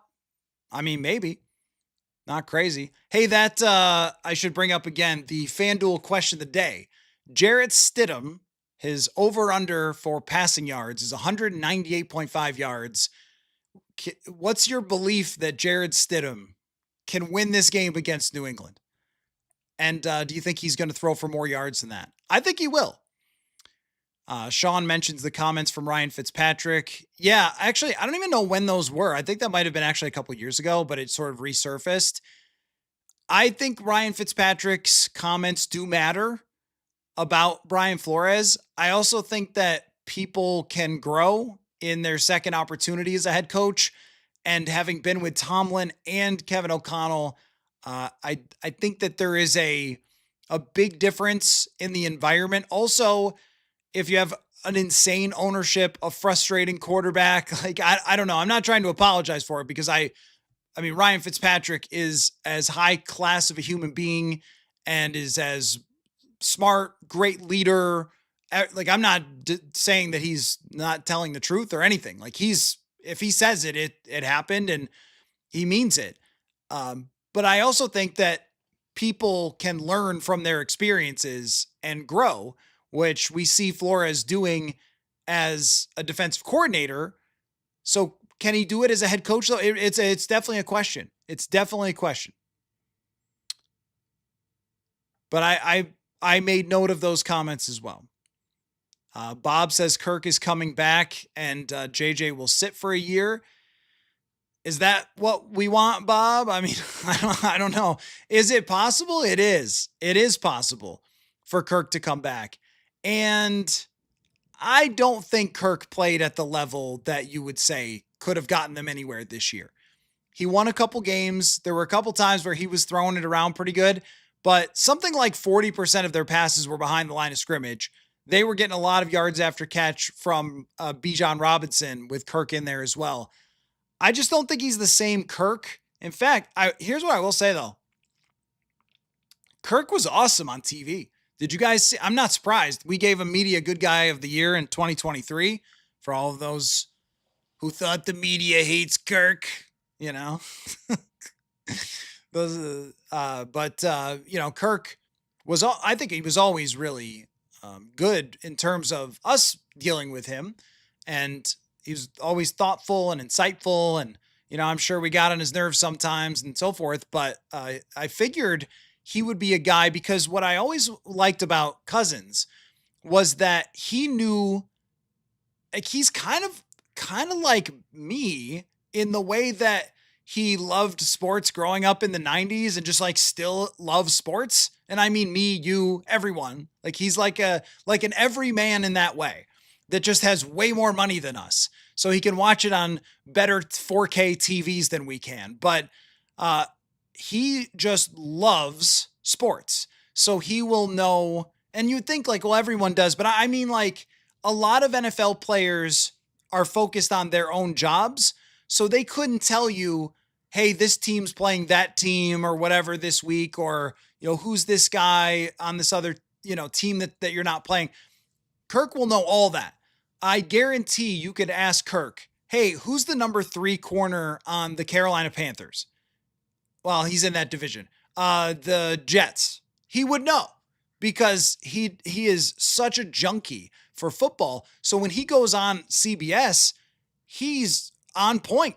Like he's not just sort of making it up, being like, well, when I play this or that, like he's giving very serious and good analysis. And I thought it sounded great last week. I think he will eventually be a very good broadcaster. And I mean, he may choose to do it sooner than later, but it sounds like he wants to keep playing. I don't think that it is unrealistic that Kirk could come back and be the quarterback next year, but I do think that sort of gets you into 8, 9, 9, and 8 territory. I mean, Kirk at his best is out. I mean, 2021, Kirk has like 33 touchdowns and 7 picks, and you still end up missing the playoffs. So if we think that, and I know they had a bad defense, maybe even if it's like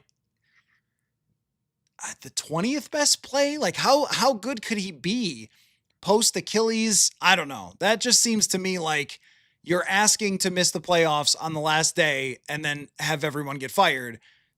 I'm not sure you'd want to sign up for that. Not a Twerk says Keon Coleman would be a sneaky move. He was a stud in college. Yeah, a lot of guys were studs in college, but I mean, if you want to take a swing at it, that's fine. I don't know if they'll actually trade him. It doesn't make much sense to trade him, but maybe they will. I mean, he's also not in really a position to demand a trade. I agree with you, Phil. Wide receivers on the rookie contract is also valuable. Clifford, if they trade Addison, I think they should, if the right opportunity comes along, and want a 2026 fifth and 2027 first. That's going to be too much there. Hatfield BBQ, they've been listening for a long time. An OG, okay, going back to 1500. That's awesome. Thank you very much. I appreciate that. I mean, all of you guys who are the OGs who listened when I was back on the radio, and I know Alexander's been here a long time. A lot of the names in the comments I see all the time. I just can't appreciate you guys enough. I mean, truly, like that. It's been quite a journey, hasn't it? For all of us. That's what I mean, though, about Kirk being just like us, right? Like he probably listens to football podcasts and watch football shows and everything else. So he's just like you. But If you're that crazy enough with your team out of the playoffs to still be just talking off season trades, drafts all right now, then you're nuts. And that's great. And I love that. So thank you very much. I appreciate that. Alexander, do the Bears look like a regression candidate next year? So I actually, you know, who brought this up with me the other day was Bill Michaels. He's in Green Bay. I go on his show sometimes and he asked me the same thing. Does it look like they're a regression candidate? By all of the metrics, you would say yes. So Caleb Williams was not very accurate, but found a lot of ways to win games at the end. Like his numbers were not mind-blowingly great, especially with his accuracy. And if you have to win games at the very end, we all know this, that it's hard to keep doing it, right? And 2022 was one of the harder seasons to cover because winning is really fun for everyone. Even, you know, hey, you walk into a locker room as a reporter and everyone's excited to talk about you. It's easier for us. It's really fun for the players. It's really fun for the coaches. It's really fun for the fans. And so it's the environment is great when the team is just winning game after game after game. But at the same time that year, how could you not say it? Like they're winning games in ridiculous fashion and it's going to be hard to continue doing it. And you have to say the same thing for the Bears. However, the struggle there in trying to predict regression is it's kind of like, okay, eventually those people were right about Kansas City in the one-score games, but it took a long time to get there, and it took the roster completely falling apart under Patrick Mahomes to get there because Mahomes was that good. And with Caleb Williams, it's hard not to see another step forward. The things that he was able to accomplish this year, while still not really being that accurate, if he takes another step in that way and just throwing in rhythm and on time and being accurate with the football and then still does this stuff, this is how he's always played. This is probably not going away. Plus, they can spend money. They can go out and you know, looking at the overthecapnumber.com right now, because people will go there, look at the Vikings. Well, the Vikings aren't really 49 million in the hole because they can redo all their contracts. They'll be fine. So whatever it says for Chicago, they'll just move some money around, but they've got the rookie quarterback advantage. They can add to that defense by a lot. And they play toe to toe with the Los Angeles Rams, who are as good as it gets. I see them being similarly good. I would be very concerned about the Chicago Bears because I think their roster will be better than it was last year, and that will even things out. Derek says, I don't hear you going after terrible drafting by the Vikings, whether it be Kwesi, Grigson, coach's choices. You got to put more heat on the complete lack of depth. So here's my struggle. My struggle, Derek, on that is, well, I've been through it before about the number of draft picks, right? The Green Bay Packers have drafted, I added this up one night on the show, it's like twice as many top 100 players as the Vikings. They've had that many more draft picks. The Vikings have also bailed on guys who have found places in other teams to become starters. So you also have to try. Like if you don't try with young players and you just say, well, we'd rather have, and this guy didn't play well this year, but I'm just saying, like Mekhi Blackmon, you just let him go and you don't even try to develop him or work through that. And you just have Jeff Okudah because you trust him more because you think you're going to win the Super Bowl or whatever. Well, you're going to end up with busts. And Ed Ingram is the same way. Not that he was good and not that I ever think he will be good, but another one of like just saying that if you want to have successful draft picks, as in draft starters and so forth, you have to have one, draft picks, and two, you have to try to develop them, which they haven't really done either one of those things. So going after them for the draft picks when their most important picks have, I mean, if we just move McCarthy to a different discussion, their last 3 first-round draft picks are all good and played really well this year. Well, Jordan Addison didn't play great, but he's been great in the past. And then Donovan Jackson and Dallas Turner, those are promising players. So your top draft picks have worked out. McCarthy is more of a KOC total franchise type of decision that has not yet worked out. And then Lewisine didn't work, as did not the trade down. But now we're going back years. The point just being that like they haven't tried to build their team through the draft.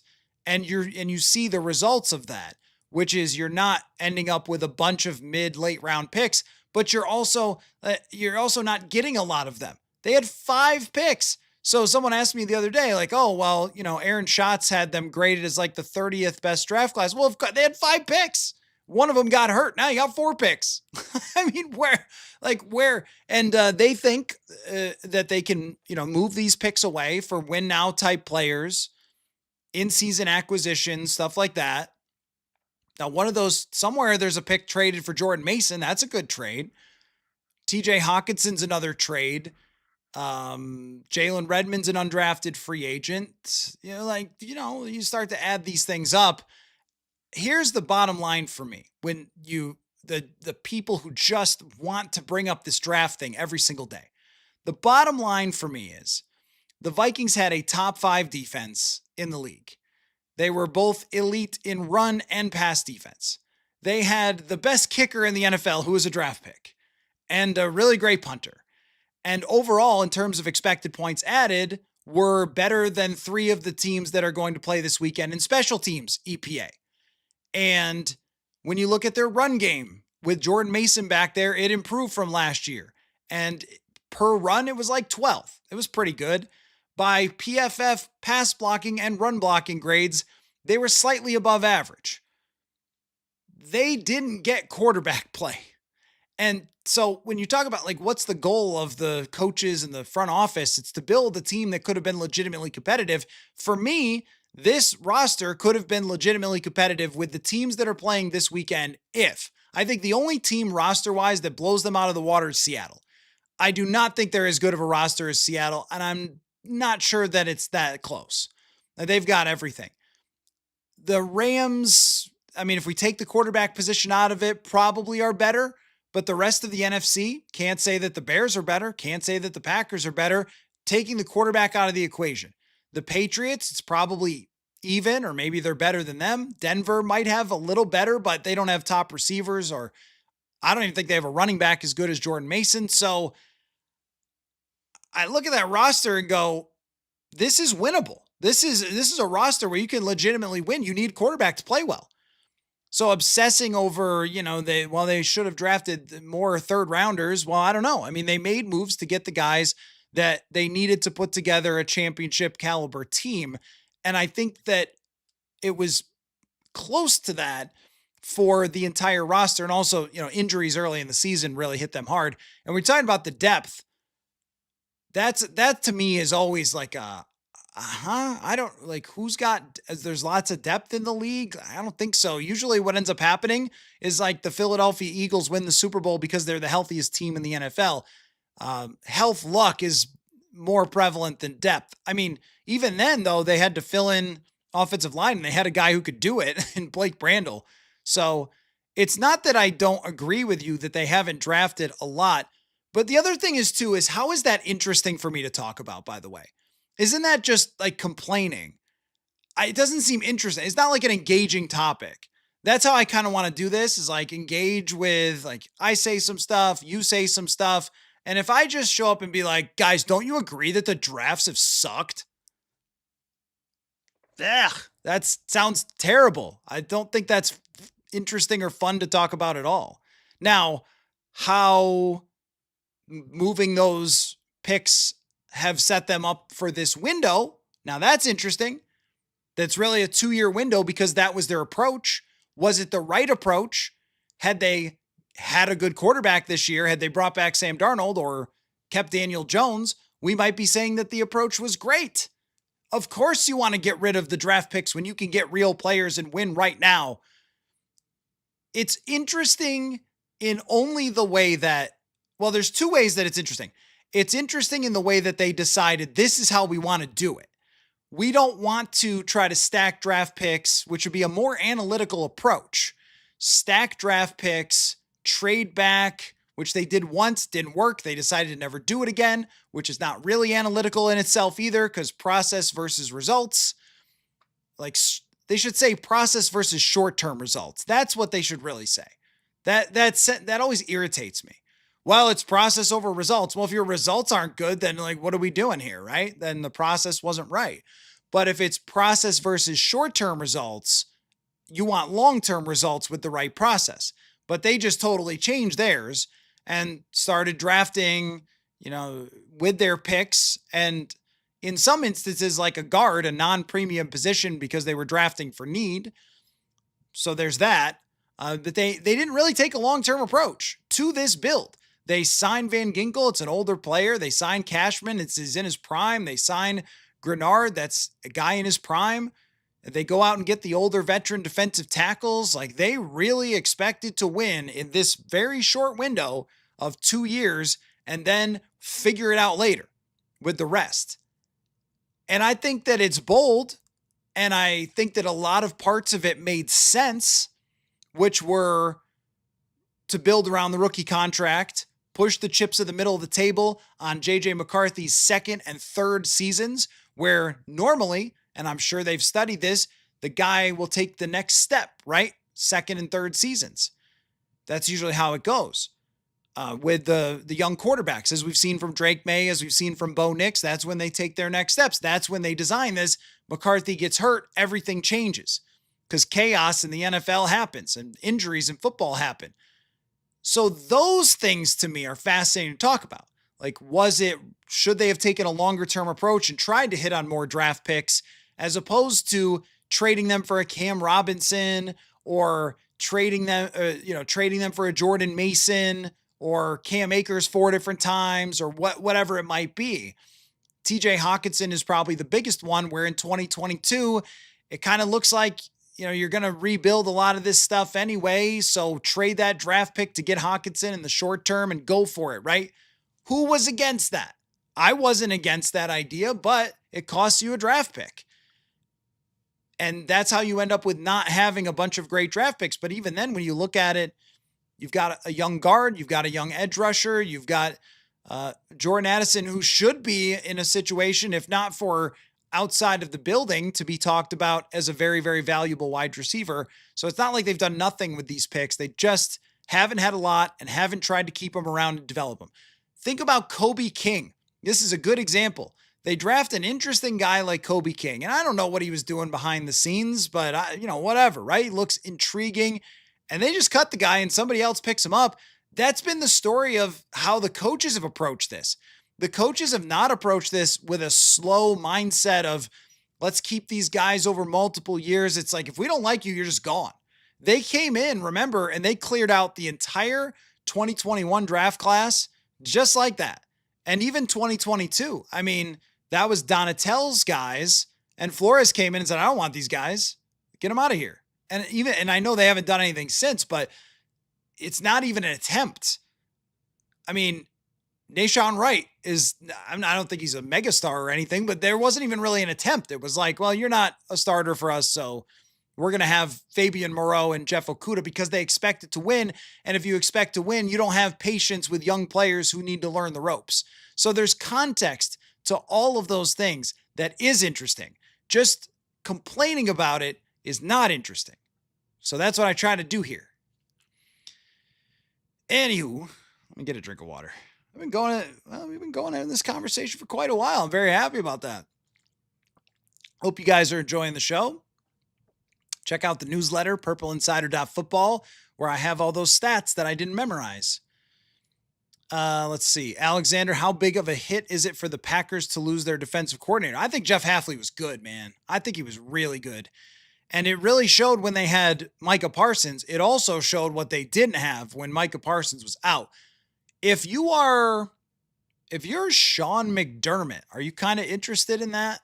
Like, McDermott's a good defensive mind. That's how he got the job with Buffalo initially. And their defenses have been somewhere between good and great most of the time he's been there. Are you interested in that job? I think that it will be, because of Micah Parsons, a very attractive job. I also think that, so we're talking about, hey, this is a great connection here.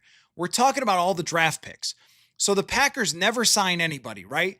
And every one of those metrics says the Packers are the youngest team in the NFL. We hear it on every broadcast. They're so young. They're so young. And you look at like their defense, it's a lot of inexperienced guys who, after Micah Parsons wasn't there, kind of fell apart. And the Vikings on their defense have a bunch of veteran guys that they got somewhere else who know exactly what to do and kick the hell out of other teams. I don't know. Is it better to like say we got a starter in the draft or be good? But I do think it's a job that people will like because it's a great franchise. I know. Maybe not the place you would choose to live unless you really love meats, cheeses, and beers, but football. So I think it will be a job that is highly sought after. I also think that Halfley was good, that he mixed things up a lot. He was very difficult to go against. You saw it with J.J. McCarthy in that game, but he can't do it without his players, and they need more pass rushers. Rashawn Gary's just not that great. Van Ness was not that great. They kind of were a one-man team a little bit there. Alexander with another one here. I think the Vikings need some explosiveness at the running back position. Yeah. Yep, that's a big thing for me, man. That's a big thing for me. Is Aaron Jones was successful a lot of times running the football, but he was not explosive. There was no threat that Aaron Jones would break off a 50-yard run at any point this season. And they need that. The draft is the best place to get it because there's some, I'm sure there's some way that this can be studied, but like every year past whatever age, explosiveness just goes down. And a lot of positions you can make up for that with technique. I don't think running back is one of them.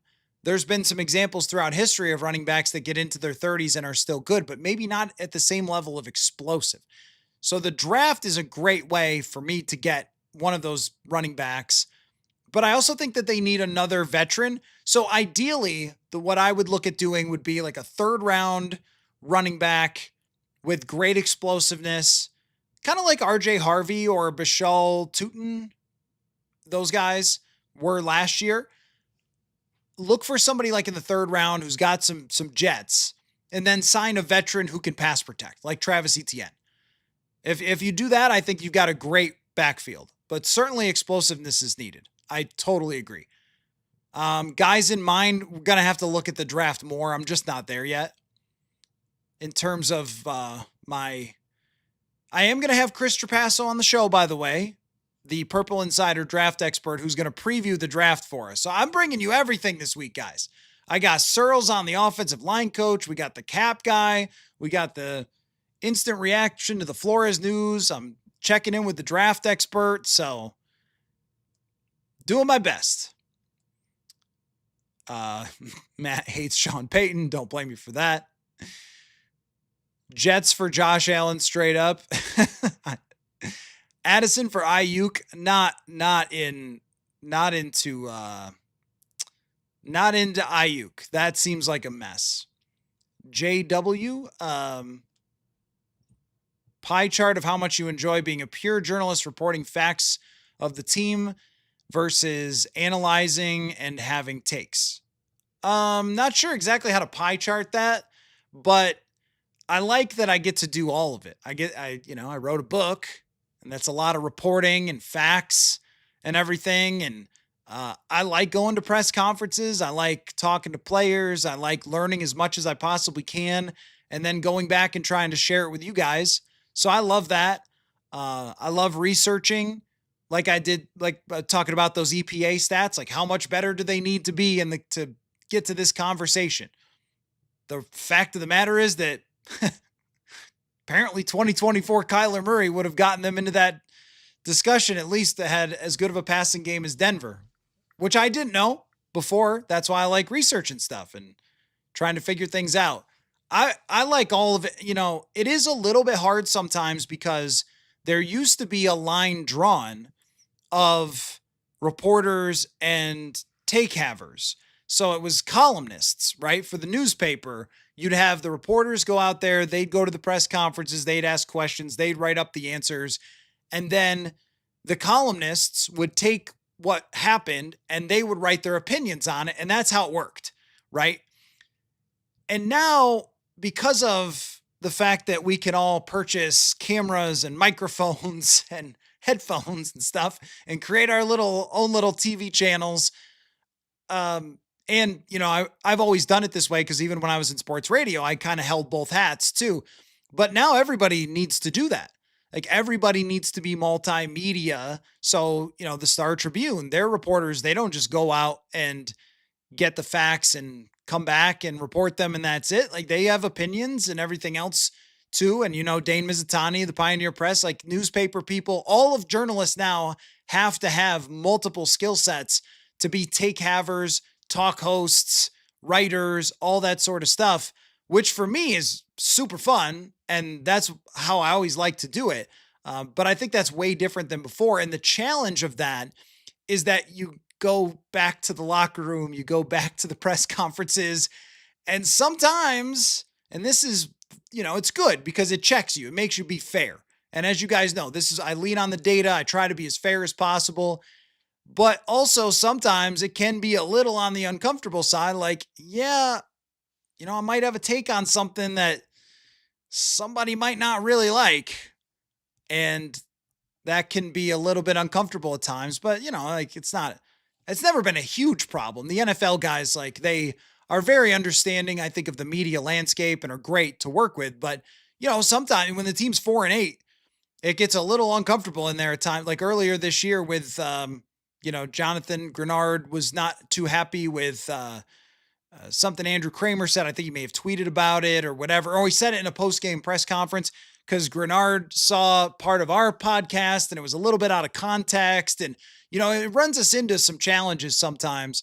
But I like all of it. I mean, I want to use all this data to try to figure it out. It's more like, as opposed to having takes, it's more like trying to solve the problems. That's what I like about it. I like to try to solve the problems of a football team.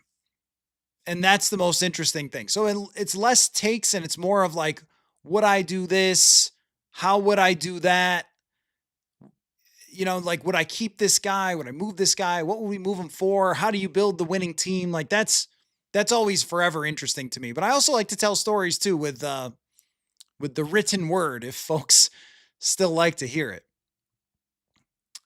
Aaron says, what would your take on Addison's actions when Naylor caught the touchdown in Dallas and landed hard on his back?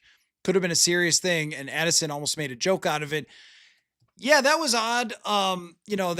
Everybody laughed about it later, but it was one of those things where you're just like, what's your awareness level? Like his awareness of football level is very high. Running plays, running the right routes, being where he's supposed to be, making catches and all that stuff. But the awareness, not football. And I'm sure that we've all known somebody like this in our life that maybe I don't know.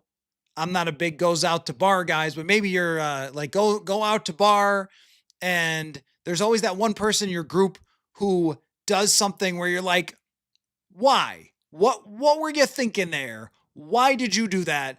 In this night, we were trying to have a good time and you had to do that. And that feels like it's a little bit of Jordan Addison. And the same thing there where it's like, they can laugh about it later, but if he was seriously injured, we can't laugh about it. Like, what are you doing? And, the same thing for some of the off-field stuff where it's just like your teammate is killed in a accident involving alcohol and then you get a DUI. Like, what are we doing here? That awareness is lacking, and trusting him is very hard because of it. Let's see. Philip says, you mentioned running backs in the second round as a sweet spot. I think, when do we get you here to hear you bang the drum for, is it Gerardian Price in the second? Be a great tandem with Mason. So you're ahead of me then, Philip. I have my process when it comes to getting to the draft, because one of the troubles with the draft is that once we get to the combine, like everything changes for draft boards and who's rising, falling, Senior Bowl, all that stuff kind of needs to happen first. And then we get our real, like, who are the real prospects. So I usually don't fully dive in until it's time to get to the combine, because we've all got all these things going on, which is who's going to be staying, who's going to be going, coach searches, defensive coordinator situations. I will get there with the exact names. And that's why we have Chris Trapasso come on the show, because Chris is an awesome draft analyst and the official draft analyst of Purple Insider. And he usually informs me of who we need to be looking at. But where you're headed with that, there will be running back names. The second round, I'm looking running back, I'm looking center. Has to be in there somewhere because the other center options are just not very good. But I'll take your word for it on the name, but know that I'm into it with them drafting a running back. Matt says, I think Grenard because he's the only tradable player with decent value. Yeah, but you only do that if you want to make some sort of huge trade. That's the only other name. Jerry says, watched a Browns roundtable with Mike Pettin. He said that Brian and him didn't see eye to eye and butted heads. So do you think there was real friction in the house? Oh, I did not know that he and Brian Flores didn't see eye to eye. Really? I didn't see that. I did not have that pop into my feed today. I'll have to take a look at that. But, could that be? Yeah, I mean, sure. Certainly there's more reasons than just cash that it took so long with Brian Flores. And if that was something, then maybe that's how it got resolved, is Mike Pettin deciding to step away. But I'll have to take a look at that before I can really say a lot about it. Jim says, I think Hawkinson is a victim of circumstance, came back from a big injury, then poor quarterback play. I would restructure, I think that's the more wise play. Like, we want moves for sure, but because those are fun. But I don't think getting rid of a pass catching tight end is really a great idea right now. Alexander trading Grenard clears cap. It allows more snaps for Dallas Turner, but you're also trading away a pass rusher. I'm just not trading away a top pass rusher if I don't have to. And that would be my thing with Jonathan Grenard. You can work out a rotation with him and Dallas Turner and Andrew Van Ginkel. The problem is what happened last year was that they had worked out a rotation and then Van Ginkel got hurt and it was like, oh, can you just go do that now? And he hadn't practiced it really at all. And that was, I think, an issue for Dallas Turner early in the season, where later in the year he could just sort of line up and rush the passer. Jerry says, if I was Addison, I'd want to leave to a team that can throw me the football. Well, you got to catch it too. They did throw. I mean, yeah, I get what you're saying, but he didn't really hold up his part of the deal. Okay, I'm trying to catch up. If you didn't answer the FanDuel question of the day, Jared Stidham, how you feeling? 198.5 on FanDuel. Are we buying? Are we buying Jared Stidham? Would it be crazy if Jared Stidham played great and won the Super Bowl for the Vikings to try to get him? Then I would say yes, but also, how funny would that be? Let's see. U8TP says, is that like a joke name? Do you feel it's time for the NFL to rework the draft class limits? Seems crazy with all the NIL money that college players make more than rookie NFL players. No, I don't think so. I don't think they need to do that. But I do think the landscape changes for sure. It's a very small draft class. And now teams are just going to have to be more prepared to evaluate 23 and 24-year-olds who are going to sue the NCAA to make sure they get, 9 years or whatever of eligibility. But I think the NFL's just got to adapt a little bit to players coming out later and just adjust. It is not a bad thing that the players are staying in college more in order to make more money, but also they develop more. I don't think it's a bad thing long-term. I really don't. I think it's better for players to come to the NFL more financially savvy and with more development and more play. The more you can play, the better. There's still going to be guys who come in at 20 years old, but the more you play, the more ready you are for the NFL. Jerry says McCarthy and 3 first-round draft picks for Joe Burrow. We're running out of time. The window is shrinking. Well, you're not wrong, Jerry. And I think we would all probably do that in a second. But I don't know if Cincinnati would do it. Maybe they would. I'm not counting it out. Daniel says Darisaw is not going to play, not going to get you more than 14 games. And O'Neal getting older, you need a reliable tackle. Well, if they approach the tackle position in the draft, that'll tell us how they really feel about the Darisaw situation.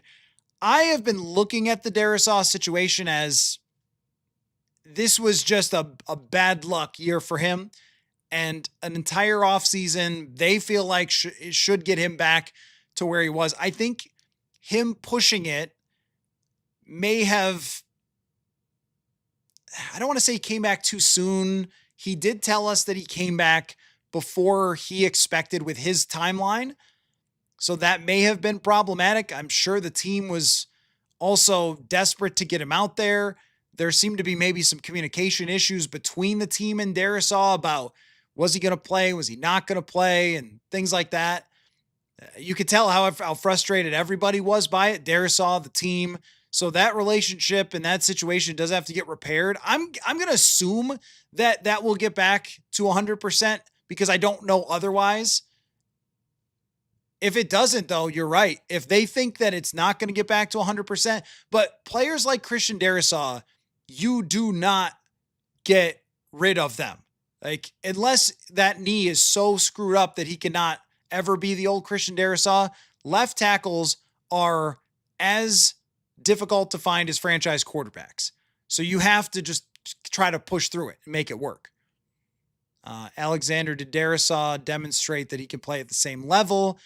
At times when he was feeling good, he did, but you could tell there were times that he did not.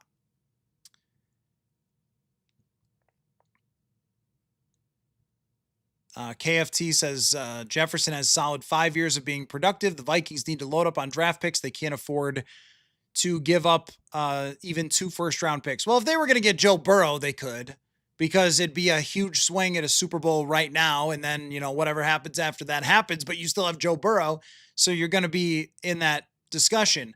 But in terms of like long-term, yes. And they have a bigger draft class this year, and you'd like to see them get even a bigger draft class by maybe trading down in certain areas.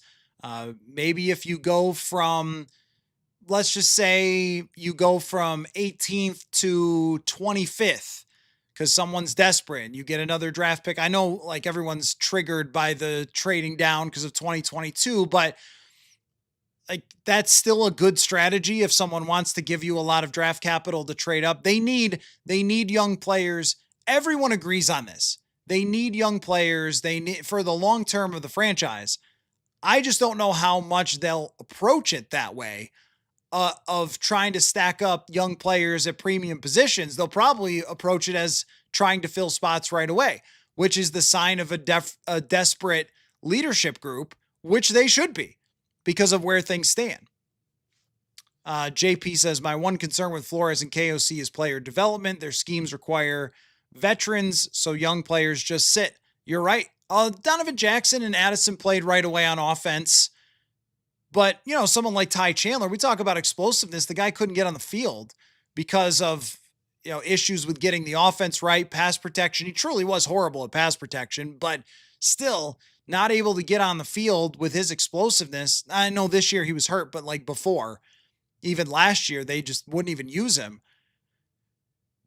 And on defense, they have basically not even bothered to try to develop really anyone like Theo Jackson, I guess. And that's kind of it. Jay Ward, 4th round draft pick, did get on the field.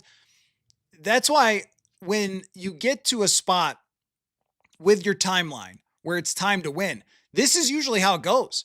That's how it went with Zimmer in 2020 and 2021. They didn't have 4 years to develop these players. They had to just can you play now? And if you can't, we're just going to get rid of you. That's how they approached that as well. The 2021 draft, is like trying to draft players to fill spots. And then when they couldn't, then, just out of here. So I think that it is really a symptom of where they are in their timeline that they haven't tried to develop people. Daniel says the gamble on free agents didn't pay off. Isn't that debatable? Isn't that debatable? I think it's debatable.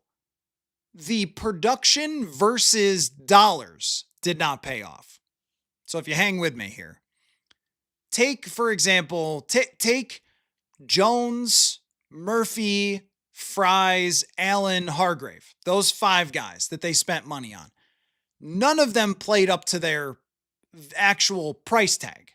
And so you would say, well, that failed. However, Aaron Jones was a good running back overall. Like, if you just take the price tag out of it, he's good. He wasn't a superstar, but he was a good player for your football team, right? And Byron Murphy played like every snap, which is very valuable. He did not get 5 or 6 interceptions and did not play up to his contract, but he played every snap and there was nothing behind him. And he's a starter and he's a key communicator on the defense. Overall, fine, right? The 2 defensive tackles added up to, I think, 65 quarterback pressures, which is more than twice what they had before last year with Jerry Tillery and Harrison Phillips. So if you looked at just the production from those free agents or guys who stuck around, you would say, yeah. But then you look at the price tag and go, well, they paid too much. But that's what you do on the rookie quarterback contract. Now, you could make an argument. Could you have gotten Rico Dowdle or Javonte Williams instead of Aaron Jones and then got another player? Yes. Could you have gotten Dalton Reisner back and just had a right guard that was about the same for a lot less money? Yes. Could you have gotten 2 defensive tackles who produced at that level-ish that were half as expensive? Probably. So there is that. But when we talk about like the gamble didn't pay off, but then we look at the defense and its overall production and it's every bit as good as Seattle or close to Seattle and every bit as good as Denver and in the range of the best defenses in the league. And you're like, well, it did pay off. And also, not to mention that some of their most productive, their gambles didn't pay off, but their sort of happy accidents with Eric Wilson and Isaiah Rodgers were really valuable. But the point is, you accomplished the goal that you were looking for when they had 4 starters on the offensive line. They're one of they performed really well. And you accomplished what you were looking for at a lot of spots with the free agent money where you clearly and blatantly overspent, but you actually achieved what you were looking for and then didn't get the quarterback play to go along with it. So that's why it's kind of complicated. Randy says, the more you talk about Murray, the more I'm convinced he's the best and only option for 2026. So he's the best and only option if my cap expert is right and they only need to pay him $1 million. That would be one. He's the best and only option if KOC can make it work with his personality. He's the best and only option if they're just done with JJ McCarthy. If they are not done with JJ McCarthy, that's still, though, if he's only going to make $1.2 million, sounds fine. Because if he can outplay Kyler Murray, then, well, great. Then you've got yourself a quarterback, my friends, but it's unlikely that he would outplay Kyler in training camp. But Kyler at his 2024 level gets you in the playoffs for sure, gives you a chance to win in the playoffs, probably not the Super Bowl, but man, you would have been in the discussion with Kyler. And what I keep coming back to with that is the worst, in the worst case scenario, it's kind of entertaining. Unless he gets hurt, then, it's a problem. But the Kyler thing is if they just do not believe that this can go anywhere, or if they think really the best option would be to even have JJ sit for a year that he didn't get to sit. And they tried to sort of reverse engineer the thing by having him sit for a year. That probably doesn't work. But when you go, the gap between 2024 Kyler Murray, if that's what you can recreate, and the next best option is enormous. Aaron Rodgers wasn't good this year. Kirk wasn't good this year. Mac Jones throws a million short passes. Like, I don't know. There's one guy that when he was at his best threw the ball a ton of times to his number 1 wide receiver, and that's Murray. Friends of Taz says Jones had a rushing long of 31, Mason 26. Addison ran the reverse and scored on 65 yards. He was the breakaway threat. Well, that's going back to Alexander's point about drafting a running back, is you have to get somebody who could get more than a 25-yard run. Jerry says player trades seldom happen. I don't know. They kind of happen a lot, don't they? I think they happen a lot more these days than they used to. If it goes bad, the GM loses his job. Well, if anything goes bad, he loses his job. But if Jordan Addison gets suspended again and he's, I don't know, misses 5 games, then I don't know.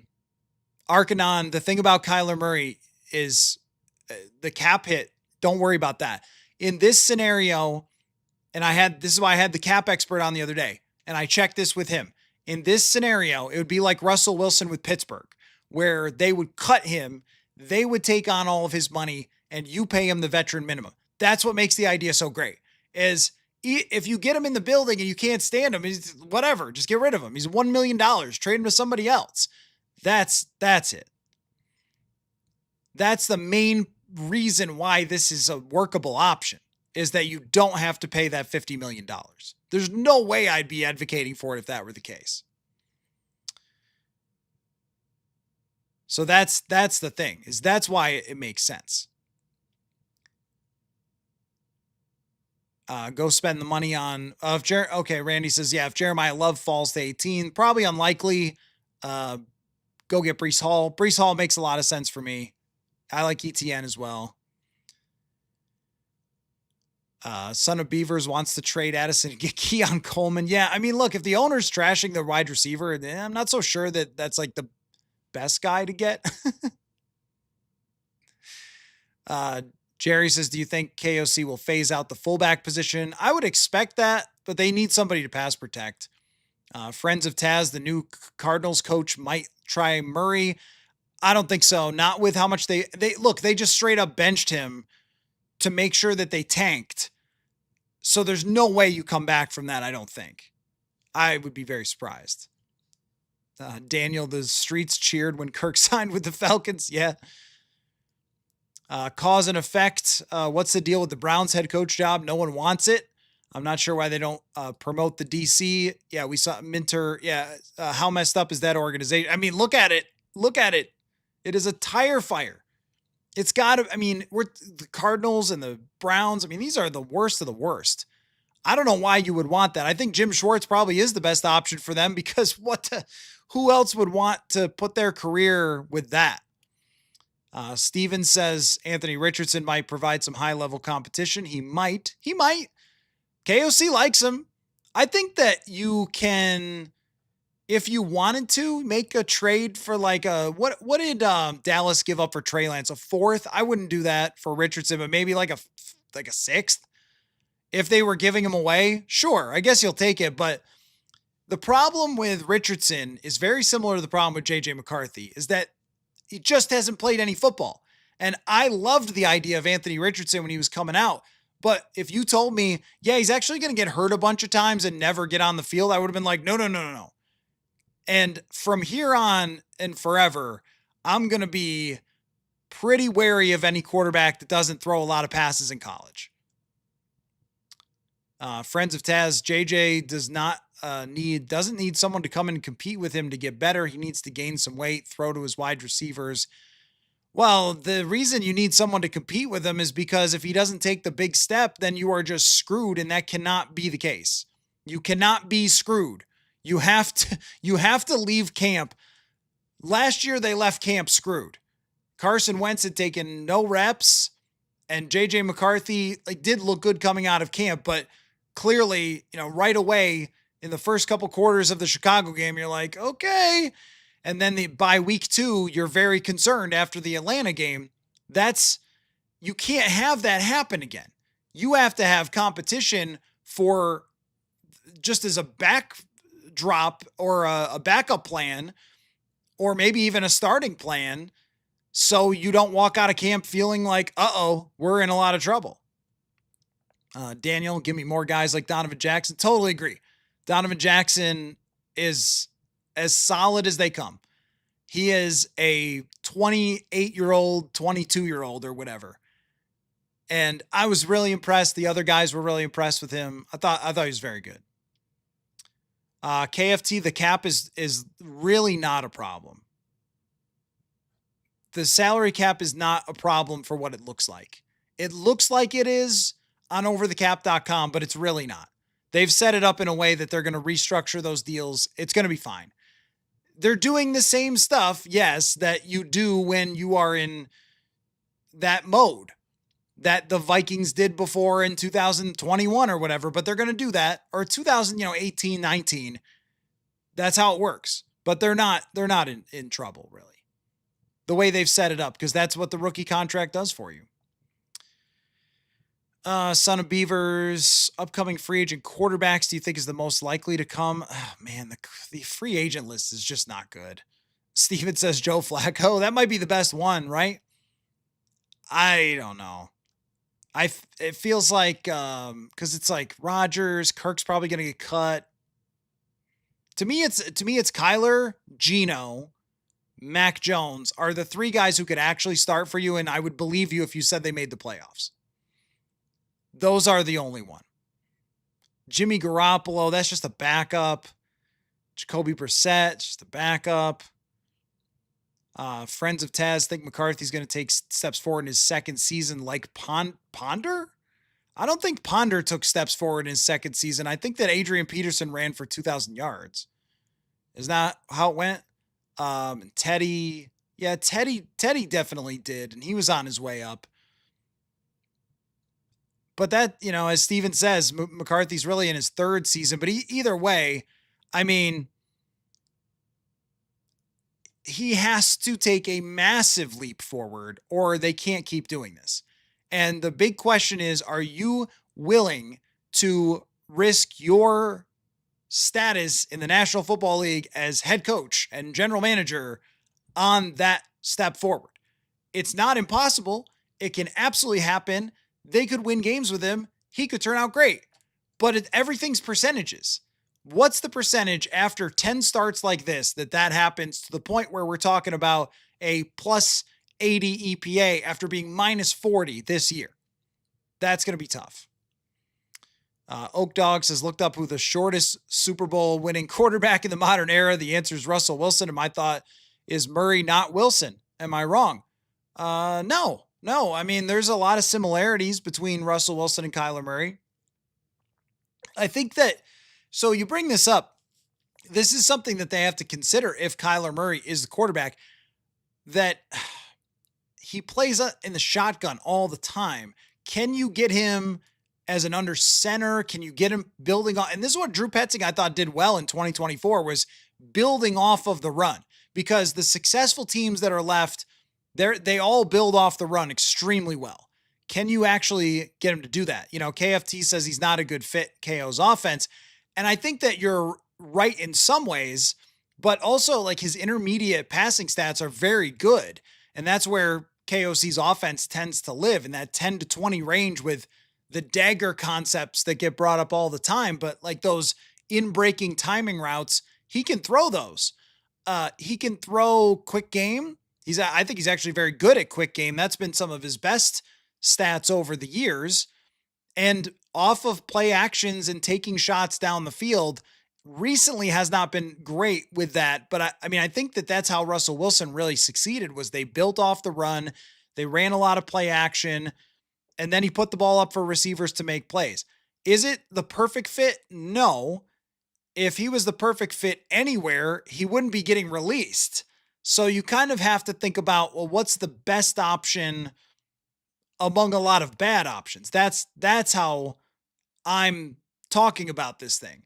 Because when we break it down, it's like, well, he's got this problem and he's got that problem. You're like, of course you're right. No one even disagrees with you on the shortcomings. It's more of like, can this guy show, has he shown, who has shown that they can do it? Well, Aaron Rodgers, but he's 100, and Kirk Cousins, but his Achilles ripped in half, and Mac Jones, kinda, and that's it. And then there's Kyler, and Kyler's had the highest performance of any of those guys recently, and that was in 2024. Benjamin says, Matthew, agreed with your quarterback takes on Kirk. Couldn't get us over the early playoff hump. Don't lose patience in developing McCarthy for an early round loss with Kyler. Now, that is a fair take, Benjamin. That is a totally fair take. And had JJ McCarthy stayed healthy this year and showed a lot of signs of being the guy, but he had ups and downs, I would generally agree with you. But when we're talking about a situation where you have a team that is very, very good, and you can add to that team if you sign Kyler for $1 million, it's hard to convince me that that's not the better option to try to shoot for the playoffs and then see what happens. And because overall, of course, yeah, I mean, the best possible outcome would be that you sign Kyler to that small deal. They have a training camp battle, and McCarthy is so much better that you're like, yeah, this is our guy. He's taking the big step forward. No one's saying get rid of JJ McCarthy, but in any scenario, you have to have someone else that if McCarthy hasn't taken the step you're dreaming of, that person needs to play and you need to make the playoffs. You just can't continue to go down the road. That's funny. It was a joke name.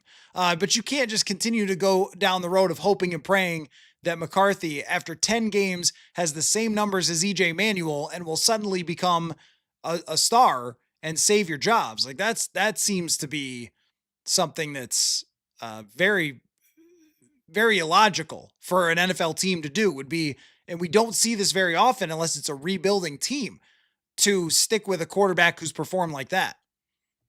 KFT, KO was not happy with giving up 60 sacks this year. They could look at an offensive tackle. It's possible if they really don't believe in where they're at with Darisaw, but I also think a lot of those sacks were on the guy with the football. The backup tackle situation is hard because, I mean, no one is a good backup left tackle. Okay. All right. That one, we got the one guy with the hating the Kyler Murray for, at least he said it right in the comments. At least he said it. Sometimes it goes like a little under the radar, but at least he said it. Let's see. Jim, would KOC let Murray use his wheels or tell him to stand in the pocket? Well, I mean, look, this was a huge question, is how are you working around Kyler Murray with your offense?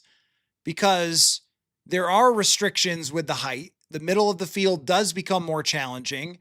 Are you using him in like boot actions or something to move the pocket a little bit? Would he allow him to run? Well, yeah, I mean, he's encouraged JJ McCarthy to run. JJ McCarthy running for a touchdown against the Lions was awesome. Like, I don't think he's going to restrict that, but you want him to play with rhythm and timing, which he did a lot more under Drew Petzing in 2024. But can he do it consistently is really the issue. That's a major question for whether they do it. U8TP, with the joke name says, drinking the Kyler Murray Kool-Aid now. Hey, I mean, I think by the numbers, it makes a lot of sense. By the numbers, it makes a lot of sense. Cause and effect. What assistant coaching changes will be made on the Viking staff? Just the offensive line coach so far as we've seen. And is there a bombshell to attempt to get Herbert? Not after they got Mike McDaniel. They got him to help Justin Herbert. Andrew, are we rooting for against Sam Darnold? I mean, come on. I mean, why would you root against Sam Darnold? What did he do? He didn't do anything to you. They did it to him. He didn't do it to them. He just was good. So I would say if you're a Vikings fan, you should be rooting for Sam Darnold. He was great for you. Great for your team. Great leader. Hasn't trashed you in any way. Speaking of which, so this turned out, I was only planning on like an hour, but you guys have been awesome tonight. So we've had more conversation. Manny could not do tonight. So we recorded earlier, another hour of discussion.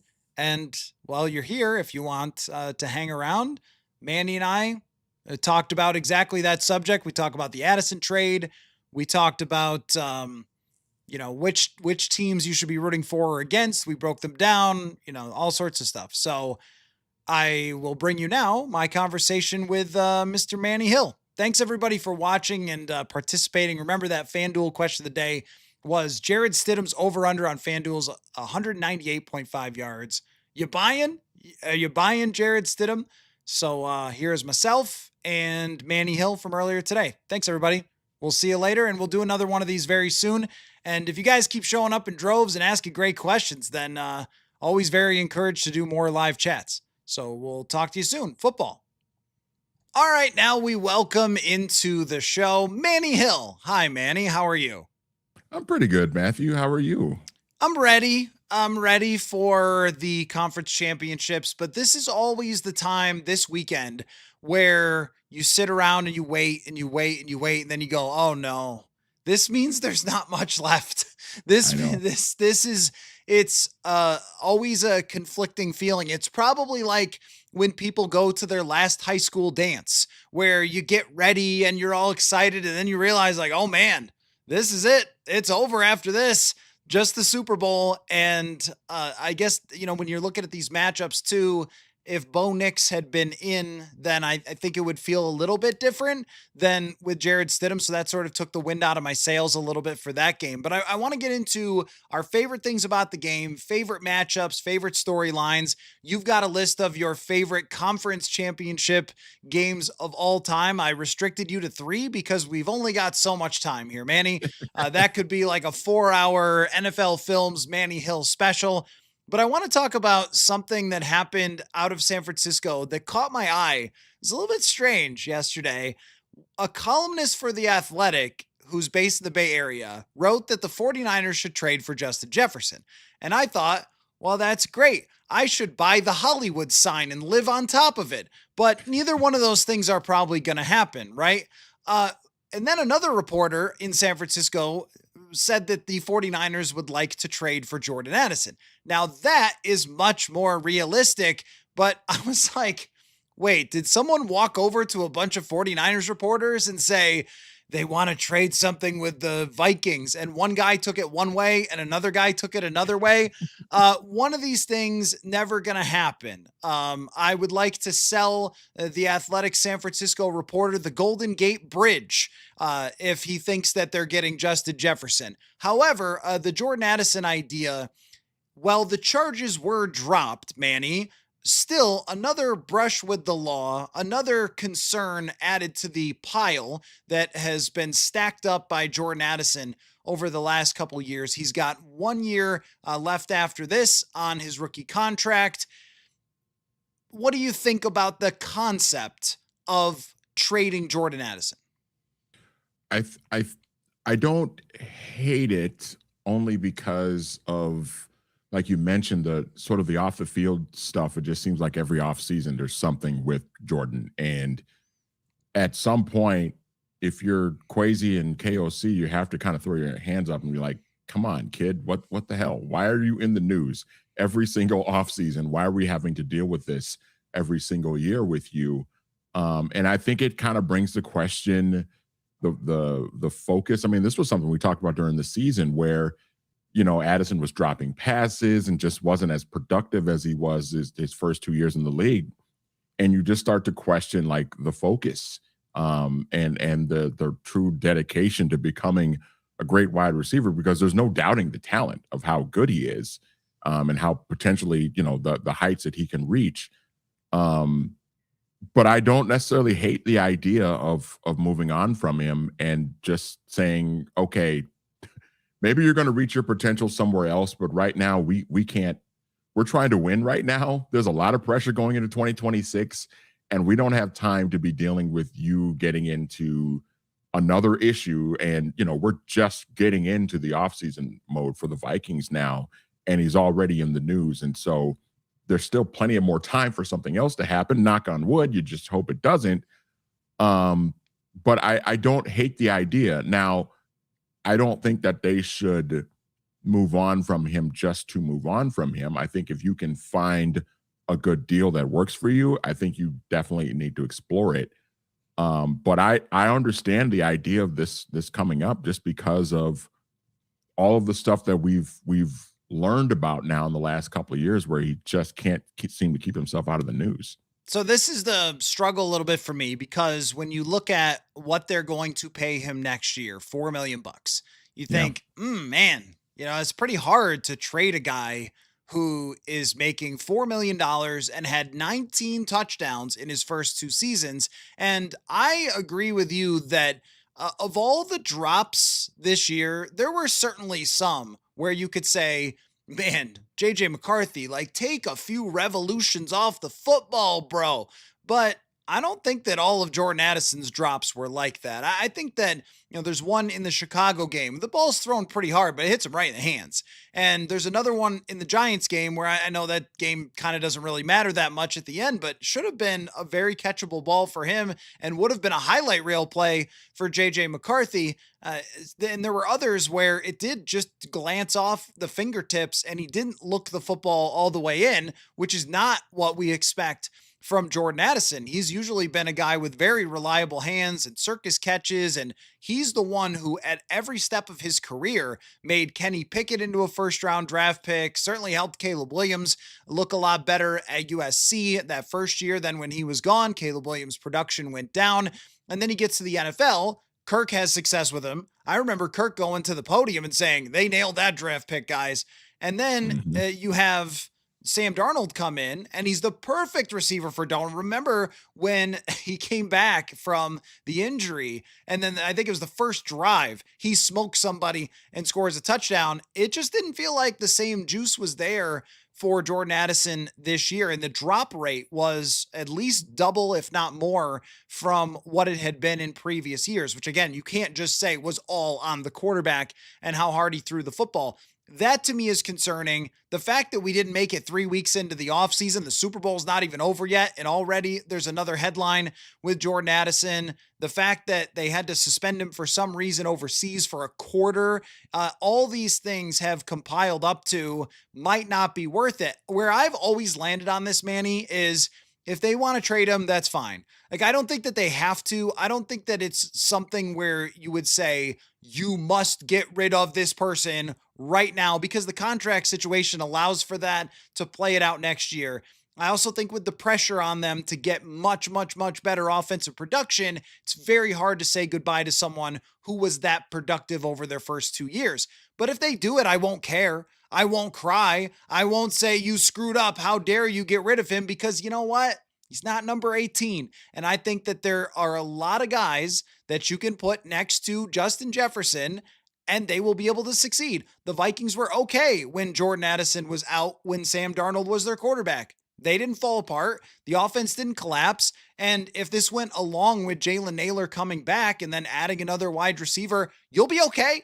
If Justin Jefferson was going somewhere like, the Athletic in San Francisco wants him to, all right, well, now we've got to have a much deeper discussion. But anybody else, if that's what you feel like you have to do, I say that's fine. What it really comes down to, Manny, is the price.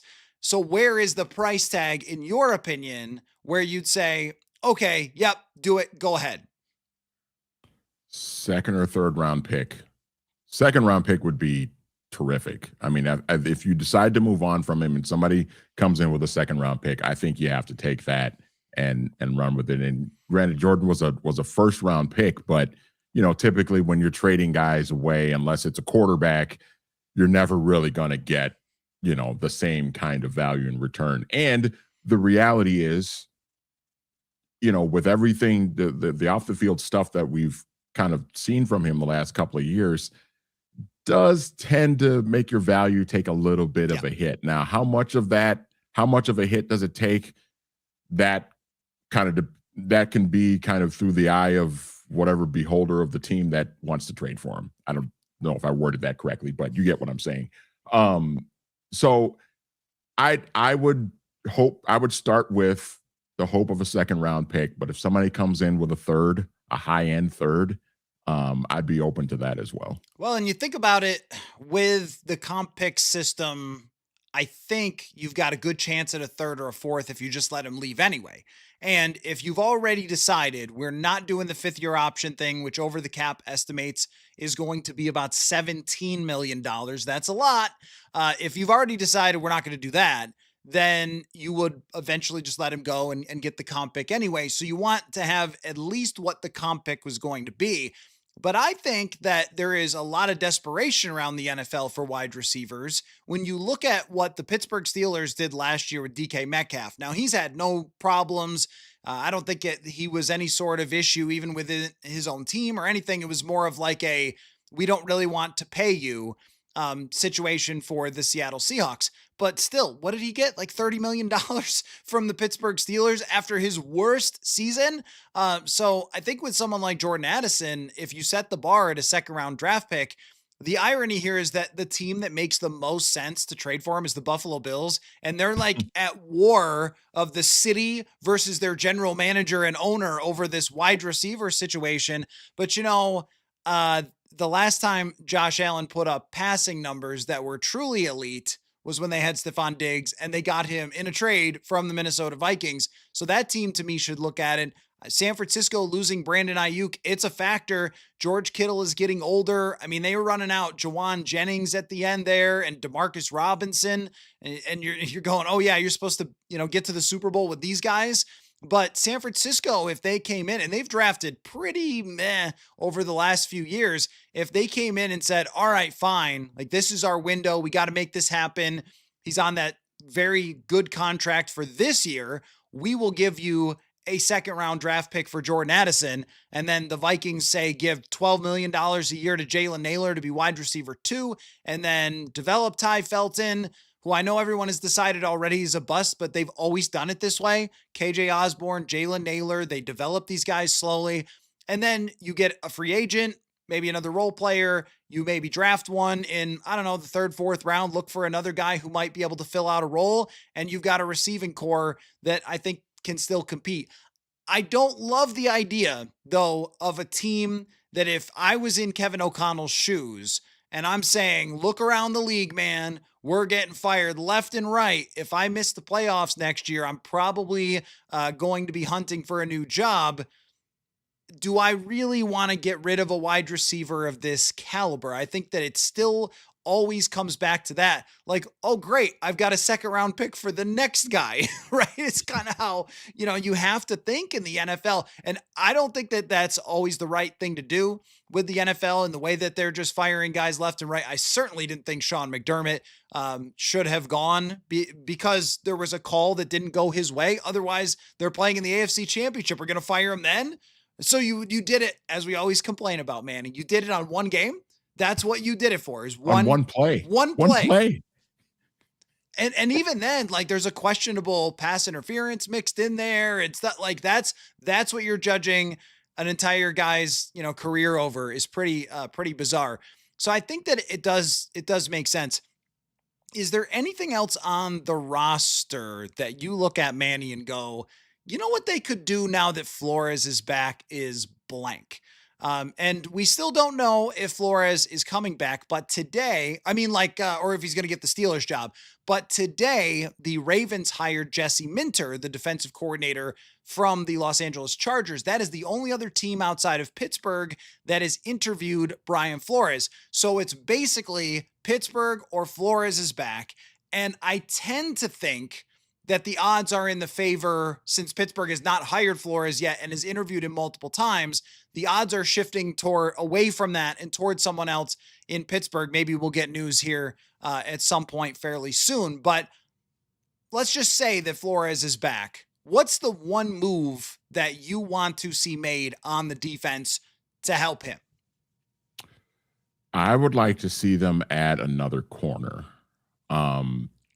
And this is not a knock on Byron Murphy Jr. or Isaiah Rodgers. They were both fine. I mean, Murphy had a little bit of a down year compared to 2024, but I think overall as a player, he's fine. Isaiah Rodgers is fine. But I don't think you can ever have enough corners, enough quality corners. And I think if they can find a way to get another one, whether that's using their first round draft pick or if they can get some decent free agent value for a guy that, maybe another Isaiah Rodgers type, where it's a guy that isn't very well known, but Brian Flores identifies him as, oh yeah, this is a guy that can help us with a bigger role on this team versus where he was before. Something like that would be ideal. The other thing I'm thinking about too is not even necessarily a move, but just more of a shift, in that I think what we saw from Dallas Turner the second half of the season, when he got a lot more playing time in that Jonathan Grenard position when Yep. Grenard was out, I think was huge. And I think what it means is now Dallas Turner can have an even bigger role going into 2026 to give Jonathan Grenard, take some pressure off of him and not rely on him to have to without having to rely on him as much. And Grenard's not an old player, but he's getting close to 30. And you typically guys like that, you want to see them be a little bit more fresh on the stretch of a season. And when you can give a bigger role to a guy like Dallas Turner and take some pressure and take some snaps away from Grenard to keep him fresh, I think that would be huge. And I would imagine Brian Flores picked up on that. I mean, he's a smarter guy as far as defensive football goes than either one of us. So I would imagine he noticed that. And I got to think that that's something we're going to see too. I don't know. I used Engage 8 all the time on Madden and goal line blitzes, and I think that that's just what he does. So, but no, I was going to call you Manny Zimmer when you're like, oh, you can never have too many corners. But it is true. And corners get hurt a lot. They really lucked out with Byron Murphy and Isaiah Rodgers being healthy. And even though I agree that Murphy didn't have the same season as he had in 2024 that earned him the big contract, he was out there for every snap. And Isaiah Rodgers, the same thing, where you could say there were times where mistakes were made. And again, the Philadelphia game was pretty rough on everybody.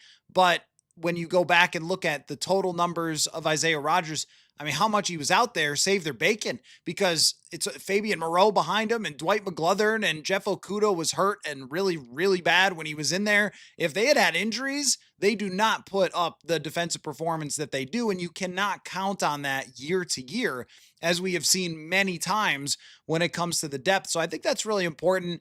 There's two positions that come to mind for me. One, I'm intrigued at their approach, and then another one I think is really obvious. The obvious one is if Harrison Smith retires.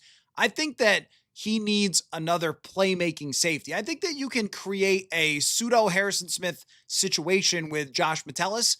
Metellus is one of the smartest players that I've ever been around. I know Harrison Smith has like Hall of Fame talent, so it's not quite that. You can't totally emulate what he did. But in terms of like calling the defense, making shifts and adjustments, if they started that process in OTAs of, hey, you are playing that Harrison Smith role, I think the Metellus can do it. But what they really missed was Cam Bynum, that playmaker back there, the guy who could catch the ball, but also his ability. This was very underrated about Cam Bynum. His ability to come up and make tackles on screens, on handoffs, line of scrimmage, like filling in gaps.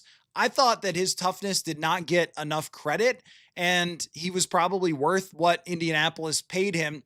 They need to find a replacement for that. Now, safeties, they're going at a little bit higher of a price these days.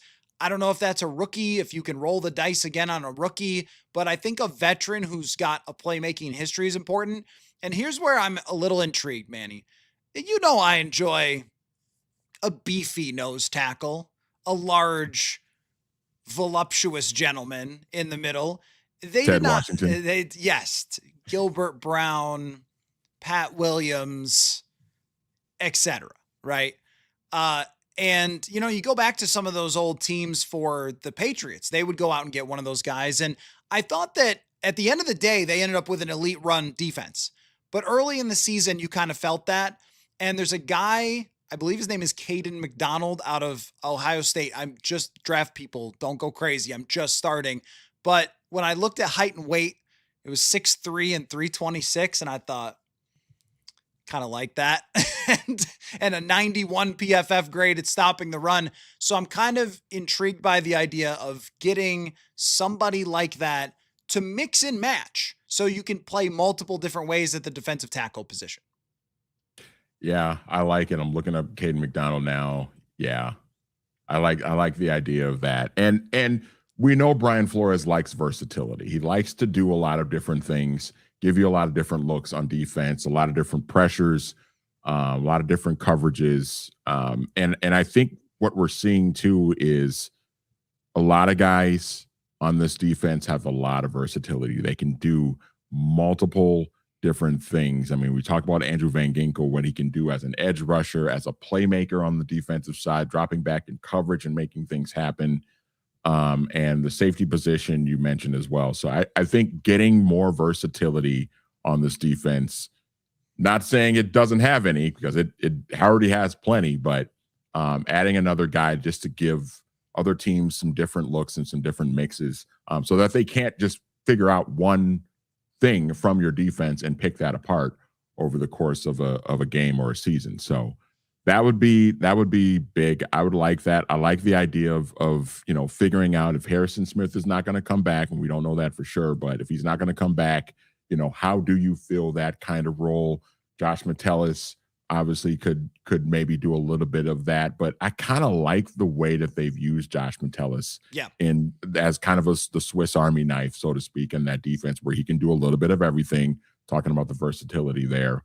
But yeah, if they can just find those, and the cap situation is going to be tricky, but it'll be fascinating to see what they actually decide to do. Okay, let's I want to mention one thing to you because I don't think I said this to you, text or anything. I had a cap guy on the other day, and he said that the Vikings could sign Kyler Murray for $1.2 million. And because of the offsetting with the cash, Kyler would still get his money from Arizona. So I just thought I would mention that to you. And Hmm. I wonder about, so my initial take going into the offseason was, this is a transforming take, right? This is why when we do the show every day, you have to allow me space to shift around because I can't just stick a flag in the ground and never let it change when information changes. With all of the coaches being fired around the NFL, I just find it, and I heard a story about one coach getting fired because another team fired their coach and they were like, well, if they're firing theirs, we have to fire ours. That's how crazy the NFL is, right? Yeah. So, I mean, when you think about it that way, I have now gotten to the point of like, you need a starting quarterback for 2026. And I just don't see anybody who's going to be better than Kyler Murray. And the issue with Kirk was always, well, he's really expensive for his talent. At $1 million, I don't know how anybody could be too upset with that. And if he comes in and he can't learn your offense and you really don't like the guy or whatever, you could trade him. You can make him your backup like Russell Wilson. You could turn it over to JJ. You can get Anthony Richardson to compete or some other veteran backup quarterback to compete. But when the cap dude said that, Troy Chapman, cap and trade on Substack and YouTube, go back and watch the episode. It's like super in-depth on the salary cap. I think I gotta just say it's the best option. Well, isn't that kind of what the Steelers did with Russell Wilson when the Broncos cut him? I mean, the Broncos Yep. owed him all that money, so the Steelers just signed him to like Yep. veteran minimum or whatever it was, and Russ was essentially still playing on the current contract that he was under with Denver. Yeah, I mean, if you can do that, if you can pull that off, and Kyler still gets his money from Arizona, and you bring him in and say, "Here's $1.5 million to start 17 games for us, Kyler, and be the guy." Why not? And it would be a tricky situation, but you would obviously be giving up on JJ McCarthy in 2026 as your starter, but there still would be, an outside opportunity for him to kind of sit, reset, get better, have another sort of redshirt year to really have like a real redshirt year where he's healthy, but he's sitting behind and he's watching and he's still growing and developing. And then you can kind of see what happens after that. Or if, things kind of nosedive with Kyler, then you can bring JJ in and maybe he's better for it. Who knows? Yeah, I like that idea. It's intriguing. I mean, I like it. Right, if you had to pay him like $30 million a year, then I'd be like, oh, that's pretty tough. But I mean, if we just go down the path of how much better this franchise is, the number one wide receiver that you have, I think that they could, with the additional money, you can invest in a running back. There's quite a few good free agent running backs, or you can draft one pretty high. You've got Brian Flores back. He sets the certain bar for you where it becomes a data thing for me. And I've said this before to the audience, like whether you like my ideas or not, what you have to appreciate is I'm always going to do them driven by the numbers. And sometimes it doesn't work and sometimes it does. But the numbers on Kyler Murray in 2024 with a very mediocre Arizona team, if they're on this team this year, Bo Nix, for example, was the 17th best PFF quarterback this year. And look where his team got with a great defense. If you got the 17th best quarterback play next year from Kyler Murray, or 14th or 15th, or he was 12th in 2024, somewhere in that range for $1 million, and you spend some more this offseason with the restructuring and all the changes that, Troy on that show laid out the other day, you can get there. You can get there. But I have started asking people about some of the other subjects. And this is another thing that you may not like, but you have to respect, is that I will ask people around the National Football League what they think. The personality and leadership issues are real. Absolutely. On a 1-year deal with a team that has a lot of leaders, I don't know. With a head coach that is as quarterback friendly, if it's going to work somewhere, it's going to work somewhere, or it's going to work here. But the other trouble is whenever someone tells me they hate the idea, I ask them, well, what's your idea? And the 49ers, right? The 49ers just said, and they may be bluffing, but they just said they're not trading Mac Jones. And why should they? I mean, Brock Purdy got hurt. He's under contract. Brock Purdy got hurt. He saved their season. So it's probably like, make us a ridiculous offer and we'll trade you Mac Jones. That was my favorite idea otherwise. And then you get to, I don't even know. So I did want to point that out to you to get your response. Yeah. I mean, I was already, when you brought up Kyler Murray several weeks ago, I didn't love it, but to your point, nobody was going to love any of these ideas with any of these quarterbacks, but I was intrigued by the potential upside of, if it works, it could potentially work really, really well and give you a chance to really compete if everything kind of goes your way. And that was with the idea of, you'd probably have to pay Kyler Murray somewhere between $20 and $30 million for the season, even if it's just like a 1-year kind of prove it type of deal. That's probably what it's going to cost. But if there's still the potential that Arizona's still going to owe him his money, and then you can get him for the minimum, I would say, I think you absolutely do it. And I honestly don't know how you say no at that point, unless you've got a deal in place to get like Joe Burrow or Justin Herbert or something like that, which I don't think anybody believes is very likely. Unless their confidence in McCarthy is very, very high. But when you go back to the numbers and you look at expected points added, the Minnesota Vikings were 120 points less in their pass game than Arizona was in 2024. 120. Just to give you some context on that, like the average team still playing was at about 140, like plus 140. The Vikings being minus 40 means they need to jump by 100. And last year, Kyler Murray was like plus 80. So at least it gets you, if that's what he can bring to the table, at least it gets you somewhere. And there'll be a lot of people who say, well, his playing style and things like that. I get all that. And as you said, like, I don't love it. Here's an idea I love. Trade for Joe Burrow. Here's an idea I love. Call Andrew Luck and see if he still could throw a football. Those are the two ideas that I love more than this. But aside from that, bringing back Kirk, signing Aaron Rodgers, I must be missing any of them that would be better choices. Jameis Winston would throw 35 interceptions on this team, right? So anyway, I thought like that's a little bit of an update from somebody who studies those contracts. And now we can talk some championship game. Another thing that got brought up on a different podcast by a fan was which teams winning, like in order of the four, would be ranked for Vikings fans' rage, like on the internet. If this team wins, they'll be this angry. If that team wins, so rank the four from most to least angry. I did this, and my ranking might be a little bit surprising to you, but give me your like most to least angry for Vikings fans online if X team wins. I think number one, with assurance for me, I think is the Broncos winning. Okay. Just because of the still, I think Vikings fans in general, I don't feel like this. I'm long over it. I'm like well over a decade over it, but I still think the Vikings fans, a lot of them are still harboring a lot of hatred and disdain for Sean Payton. And it doesn't matter where he's coaching. I think they just want to see him fail. And if he gets another Super Bowl championship with freaking Jared Stidham leading the way of all situations, I think that would drive people absolutely nuts. That was also my number one, by the way. That was my easily number one. I thought, you know what?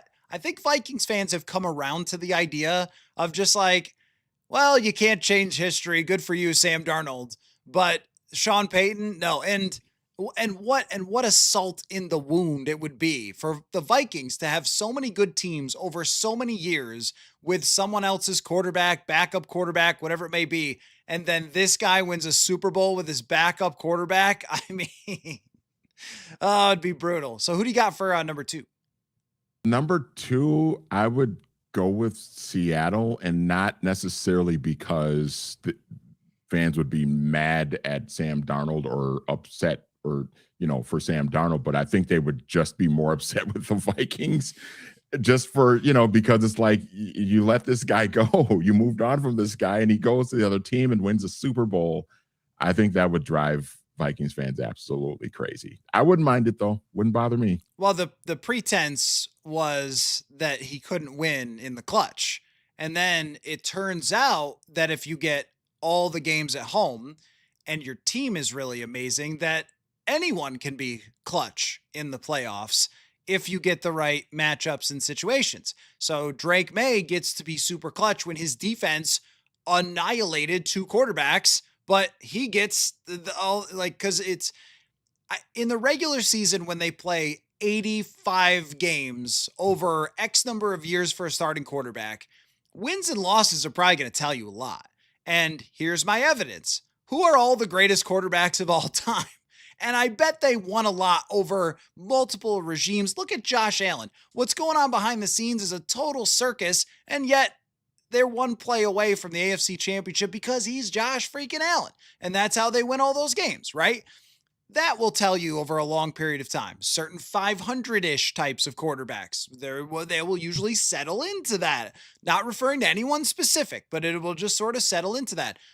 Some guys do change, like Matthew Stafford, who was well below average, but kind of a unique situation with his team being such a calamity in Detroit. And then, him changing his playing style in LA. Anyway, the point is that it does tell a story eventually. In the playoffs, I don't believe it does. We're talking about best on best. We're talking about wildly different circumstances. Going out to play the LA Rams with your backup left tackle and your backup guard in versus being at home versus San Francisco, where they just lost George Kittle and McCaffrey gets hurt. And right, it's just like, these aren't the same football games. And that's the problem with judging guys based on pure playoffs. Anyway, people don't need that rant again. It would be so much salt in the wounds, though, because that's the main reason that the Vikings let him go is, well, he can't get over the big one. He's not good enough. He can't do it in the playoffs. We need to build the better team because he's not going to be able to carry us there. And then for him to go to another team, which did a competitive rebuild, by the way, only did it better. Mm-hmm. Yeah, I think the pain is higher. I don't think there'll be rage. I think it'll just be like more of, hey, look, another gut punch for Vikings fans, as if it's not their 1000th. Especially if the Vikings this offseason end up with Geno Smith somehow. Yes. Yeah, right. Because it's like, right. Wait a minute.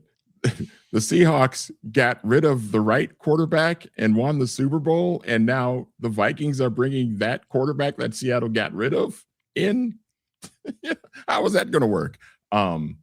Anyway, number three, I'll probably go New England at number three, just because I think there would be sort of this, oh, look, the Patriots again, like here they go. They found another young franchise great quarterback, and here they are winning Super Bowls again. Like, I thought the Brady stuff was over, and I think just especially kind of knowing that the Vikings really wanted Drake May and tried very hard to trade for Drake May. And then that guy, you see him win a championship with a team that seems to win championships all the time. It's like, here we go again. So yeah, I'd have them at 3. And then I can't really think of a reason why fans would be enraged if the Rams won again.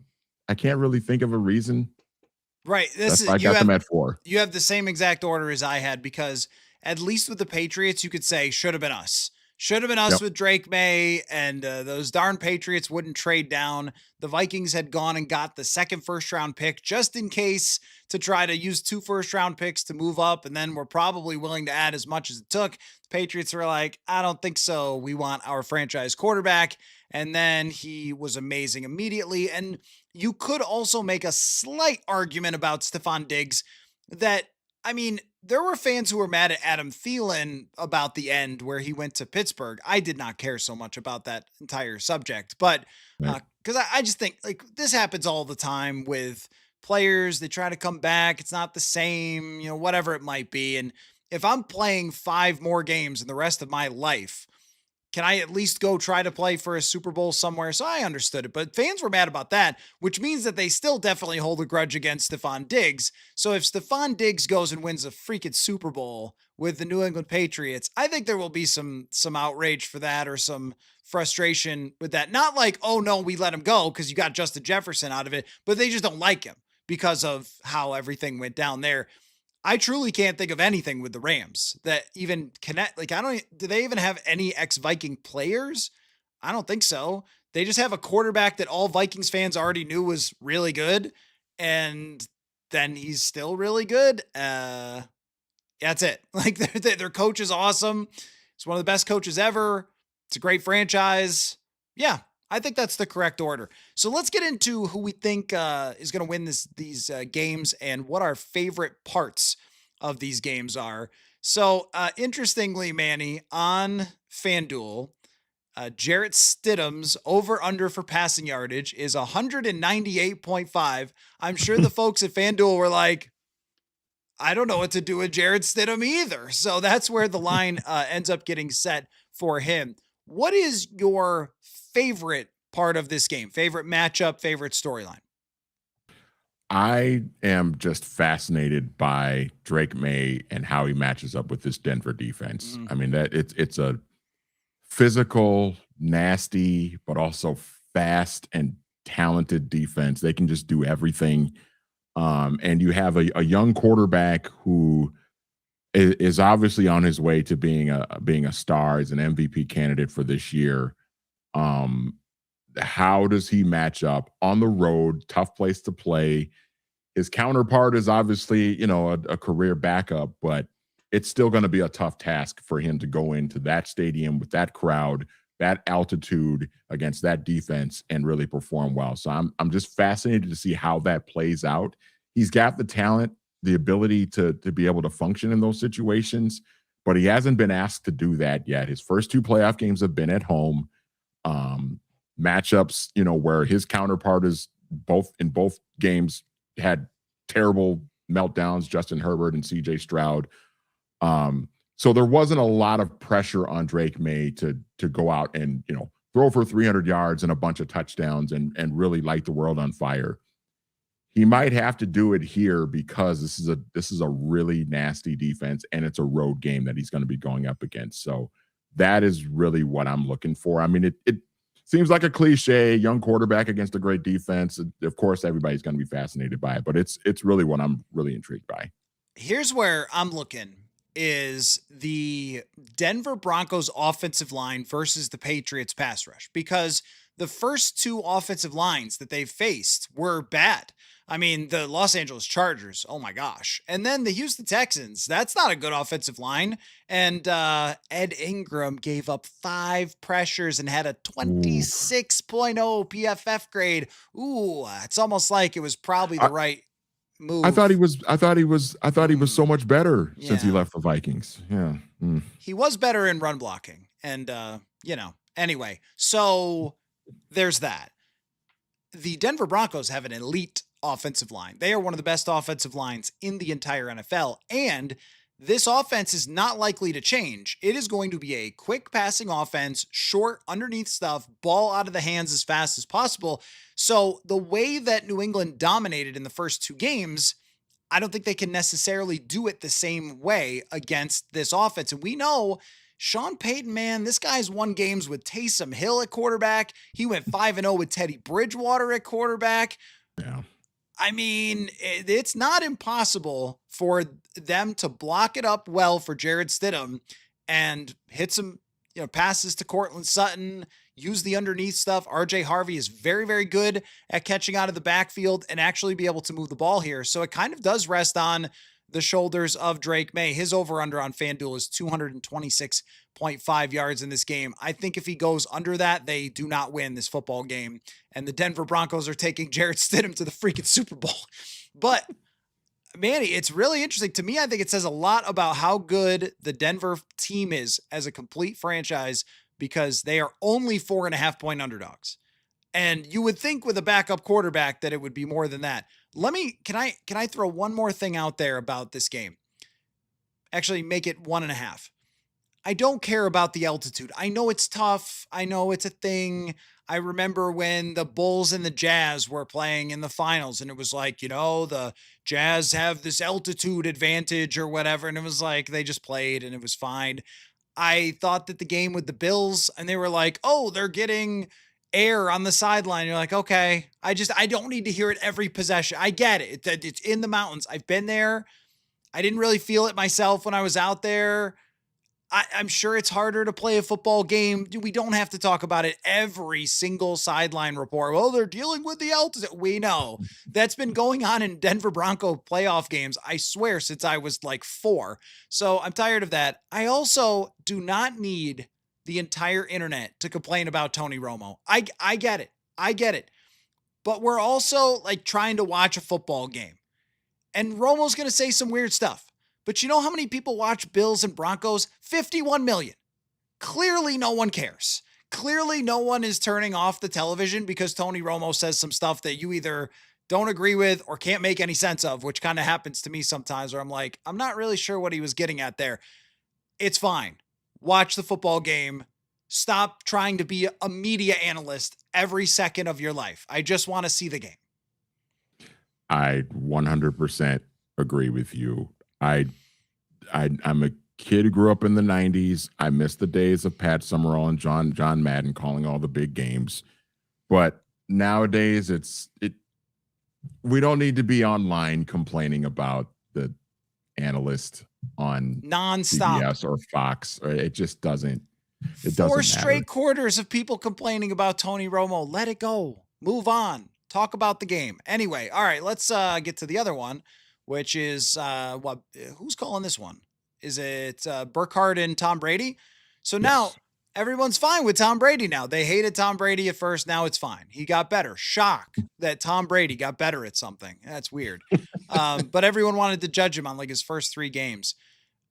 I just don't care about the broadcasters these days. I just want to watch the football game. Anyhow, so the Seahawks are 2.5-point favorites, and our friend Sam Darnold, 235.5 over under. Matthew Stafford is 253.5 over under. This is a defense in Seattle that is just crushing. But if there's a pair of wide receivers, I mean, the last time they played, Nakua lit them up. That could have a fighting chance. It's them. What is your number one favorite thing about this matchup, Manny? It's just that. It's what you talked about. It's the matchup of the Rams offense against the Seattle defense. The Rams, that last game that they played in Seattle back in December, that was, first of all, just one of the all-time great games of recent memory. But the Rams moved the ball on that Seattle defense, and they feel like the only team in the league that's really been able to do that fairly consistently against this vaunted defense. And they've got the veteran quarterback, they've got 2 receivers, they've got running backs that can run the ball potentially and make some things happen. That is the matchup that I am just fascinated to watch. And I think, ridiculous narratives aside, as it pertains to Sam Darnold, the question for me with him is just, can he go match, score for score with Matthew Stafford and the Rams offense, because I tend to think the Rams are going to put some points on the board. I think Seattle's defense will still play well, but the Rams just have so much talent. Sean McVay's a great play caller. So they're going to get their share of points. I think the question will be, can Sam Darnold and the Seattle offense, kind of match that, kind of like what they did the last time they played. I think they've got the ability to do it. This is going to be I don't know what whatever the Super Bowl matchup is going to be. I think the winner of this game is going to end up winning the Super Bowl. But this matchup is just the ultimate heavyweight fight between these two teams, division rivals, terrific quarterbacks on both sides, talented receivers on both sides. This is just great. I get your popcorn out, man. I can't wait for this game. To me, this is the Super Bowl. Like, this is the matchup of the number 1 and 2 best teams in the National Football League in the year 2025. And Sam Darnold and his health was not a factor last week because he didn't have to do anything. Even midway through the game when they were still having him drop back, I was like, stop doing that. Like, he's just put in Drew Lock. Like, you're up by whatever number of points. Like, just get him off the field, man. Like, and from the reports I've seen, it doesn't look like he's been able to practice in full still. Now you are facing the Kobe Turners, the Jared Verses. I mean, some really, really, really good defensive linemen. Probably, this is probably number 1 and 2 best defensive lines in the entire NFL as well. I'm just curious about where they ranked in pass rush. Yeah, the Rams were ranked as the 4th best pass rush in the NFL. The only teams ahead of them by PFF were the Texans, Browns, and Steelers. So the best in the entire NFC at rushing the passer, and that can change everything. Verse, Byron Young, Braden Fisk, Poona Ford was a great player for them this year. They've got some other guys coming off the bench. This is a great team, and that could cause problems. And they also have a crafty defensive coordinator who has fooled Sam Darnold on multiple occasions into throwing interceptions. Where, wasn't it Kobe Turner who picked off that ball at the goal line in the Thursday night game against the Rams? They've been able to get a lot of interceptions away from Sam Darnold, and that's the main thing. So how can they counter that? The run game. But Zach Charbonnet is out from this game, and that is huge. He was one of the top-graded PFF running backs in the entire NFL this year, and they don't have an awesome offensive line. It's just okay, but it's not amazing. And this year, Jared Verse had 92 quarterback pressures. Holy cow. And Byron Young had 74. This is regular season and postseason put together. But still, those are big numbers. 80 during the regular season. So that means he's had, what? Am I doing my math right? That he's had 12 in the first 2 playoff games. Turner's had 11, and Young has had 10. Watch out. 5 quarterback hits from Jared Verse in the first 2 games.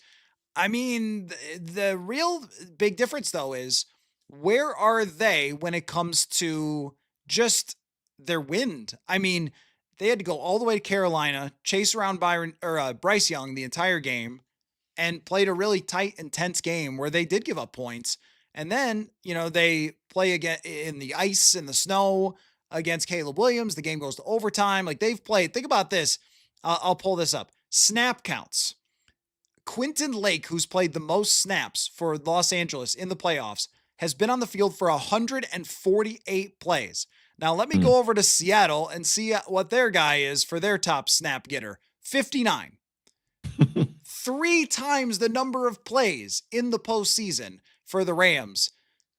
Fascinating, Mr. Hill. Fascinating. So, who are you picking in this one? This is a tough one.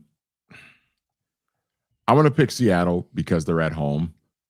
With everything you laid out, it feels like everything kind of is shifting to the Rams' advantage, except the last part of that, though, with just there's just not as much sort of playoff tread left on the tires for the Rams because of the physical way that they play and, the 2 tough, grueling games that they had to endure to get to this point. Seattle just feels like more of a rested team, Sam Darnold aside, he's dealing with the health stuff, but I just like Seattle being at home. something about that environment, that defense, the 12s, all of that stuff is going to work in their favor. And not going to lie, I'm kind of rooting for it. Let me give you more about bogus postseason narratives based on quarterback wins. Matthew Stafford's PFF grade for these first two games is a 51.6, which is horrendous. He's got 6 turnover worthy plays, 52% completion percentage, which is like Vince Young, and a quarterback rating of 80.6. But he got 2 wins because they played an 8-win Carolina team and because Caleb Williams threw a late game interception overtime. And if he doesn't, then Stafford is a choker. Just so we got that out of the way. All right. So you are going then New England and Seattle in the Super Bowl. So a replay of the Malcolm Butler Super Bowl. All right. Speaking of which, I asked you to give me your 3 favorite conference championship games of all time, or at least of your lifetime. I assume you took that as the parameter. So what are they? What are your 3 favorites? All right. I'll go from 3 to 1. Number 3 for me is 2018 AFC Championship game, Patriots 37, Chiefs 31 in overtime. One of the most insane fourth quarters in playoff history. 2 just all-time great quarterbacks, Patrick Mahomes at 22, 23 years old, emerging as the elite guy that he is, going toe-to-toe with the D Ford game. D Ford jumping offside or lining up offside, I think. I think it was like the crown of his helmet was like lined up in the neutral zone or something. It was something so ridiculous. Just, and that play would have ended the game because it was a tip pass and an interception that would have sealed the game for Kansas City and sent them to the Super Bowl. But just I think the young up and coming superstar going up against the GOAT in a back and forth battle in that fourth quarter was just amazing and a heartbreaker for the Chiefs losing that game at home, but just an all-time great one. It's one of my favorites. And well, that whole season was Patrick is here. That was truly, wow, Pat is here. This guy is ready to absolutely explode if he can go toe to toe with Tom Brady. And that was, was that really, I guess it wasn't really the last, because it sort of was like the final run of Tom Brady in New England is still pretty incredible. When you think about his career is almost broken into like thirds, like his emerging where he's sort of a game managing quarterback who has to do a couple good things a game. And then the Randy Moss era where he is just blowing it up with numbers. And then there's that where New England's a pretty flawed team. Like they didn't have a great defense that year. They lost in 2017. And then, but even though they didn't have this unbelievable defense, Belichick comes out with this gem in the Super Bowl and completely mind bleeps Jared Goff and way out coaches Sean McVay. It was really interesting to see those guys in like sort of the last legs of their peaks. And that was kind of like the old gunslinger, kind of showing the young buck, a little bit. So yeah, that's a great one. It's a great pick. Number 2 on the list is on the NFC side. And it is one of the coldest football games I've ever watched in my entire life. 2007 NFC Championship game, Giants 23, Packers 20, another game that was in overtime. Brett Favre's last game as a Green Bay Packer, his last pass as a Green Bay Packer was picked off, and he never got the ball back after that. The Giants kicked the field goal and won. But I just remember, obviously, how cold it was and the Tom Coughlin's skin peeling off of his face and just his face is red. And I remember the long touchdown to Donald Driver. It was like a 90-yarder, something like that. And Lawrence Tynes missing a field goal in regulation that I think could have won the game for the Giants. And then, of course, he hit one from a similar distance in overtime to win it. Just a weird, crazy game, but I think it really showed the toughness of the New York Giants going into that environment and winning. And obviously, they made history a couple weeks later in the Super Bowl after that. And that's another one where, man, you're one Favre pass away from Favre going back and the Eli Manning conversation being a whole heck of a lot different. And it's not like Eli was perfect in that game either, but just did enough. That one was probably because look, no matter where you grew up, obviously I grew up in Buffalo, so I had no loyalties to any Midwest franchises or anything. Didn't actually have any loyalty to the Bills either. But Favre was one of those guys that there's just no way you could not love watching Brett Favre play football. And any Vikings fan, I actually don't even ever hear Vikings fans say they hated Favre. Like they rooted against him, but they never like you hear Vikings fans that hated Aaron Rodgers, but I don't know if they really hated Favre so much as they just wanted their team to be able to beat this magician. That was sad. Like that because they had a good enough team. They were right there. It could have kind of been his last hurrah and he just threw it away. And so I remember that one to me was kind of emotional in that way where I wanted that for Favre really badly. Like get him back there one more time, one more swing at it and then oh, okay, another interception. It was more, I remember feeling more deflated at the end of the game than excited for the New York Giants. And the fact that Eli's going to the Super Bowl is more like, oh, okay. Not the storyline I was looking for. Well, and it was a fascinating season because, Favre had at 37, 38 years old at that point, had really put together a really good season Yeah. after a few of kind of struggling where it was like, oh, is he going to retire? Oh, is this the end for Favre? When are they going to move on to Rodgers and that sort of thing? And he came through with a really, really good season. That was a really good Packers team that ended up coming up short. Now, admittedly, as somebody who hated the Packers growing up, I didn't shed a tear for the Packers losing. Yeah. But to your point, it was kind of sad in a way to see Favre kind of go out that way after having such a terrific season at that particular age. Okay, number one for me, and you're not going to be too surprised by this. Number one, 1994 NFC Championship game. San Francisco 49ers 38, Dallas Cowboys 28. What I loved about this game was, 1994 is my favorite season in NFL history. Loved that Niners team. Loved Steve Young. That was the moment where you just felt like this is the year of the 49ers. The Cowboys were the one team they couldn't get past. Deion Sanders goes to that team and adds kind of an extra layer of swagger and confidence to that defense. He was the best season of his career. Steve Young has the best season of his career. And I just remember the pick six by Eric Davis to start out that game. It was like second play of the game, pick six on Troy Aikman. And I remember Madden talking about, they said, with Deion Sanders on the other side, the Cowboys, they were going to pick on Eric Davis. And Eric Davis makes one of the biggest plays of the game right out of the gate. Niners jumped out 21-0. Cowboys kind of fell apart early in that game and dug themselves a hole down 21-0. But it was also impressive to see the Cowboys kind of have this heart of a champion as they got themselves back into that game after they fell behind big and made things kind of interesting. But I remember the moment of Steve Young running off the field with the football that he had finally conquered the Cowboys after coming up short the previous 2 years. Well, I think that game in particular is maybe the single highest concentration of talent that the NFL has ever seen, because you really weren't fully into free agency yet. And once they get into free agency and once you get expansion where you bring in the Panthers, you bring in the Jaguars, you bring back the Browns, so that's 4 more teams.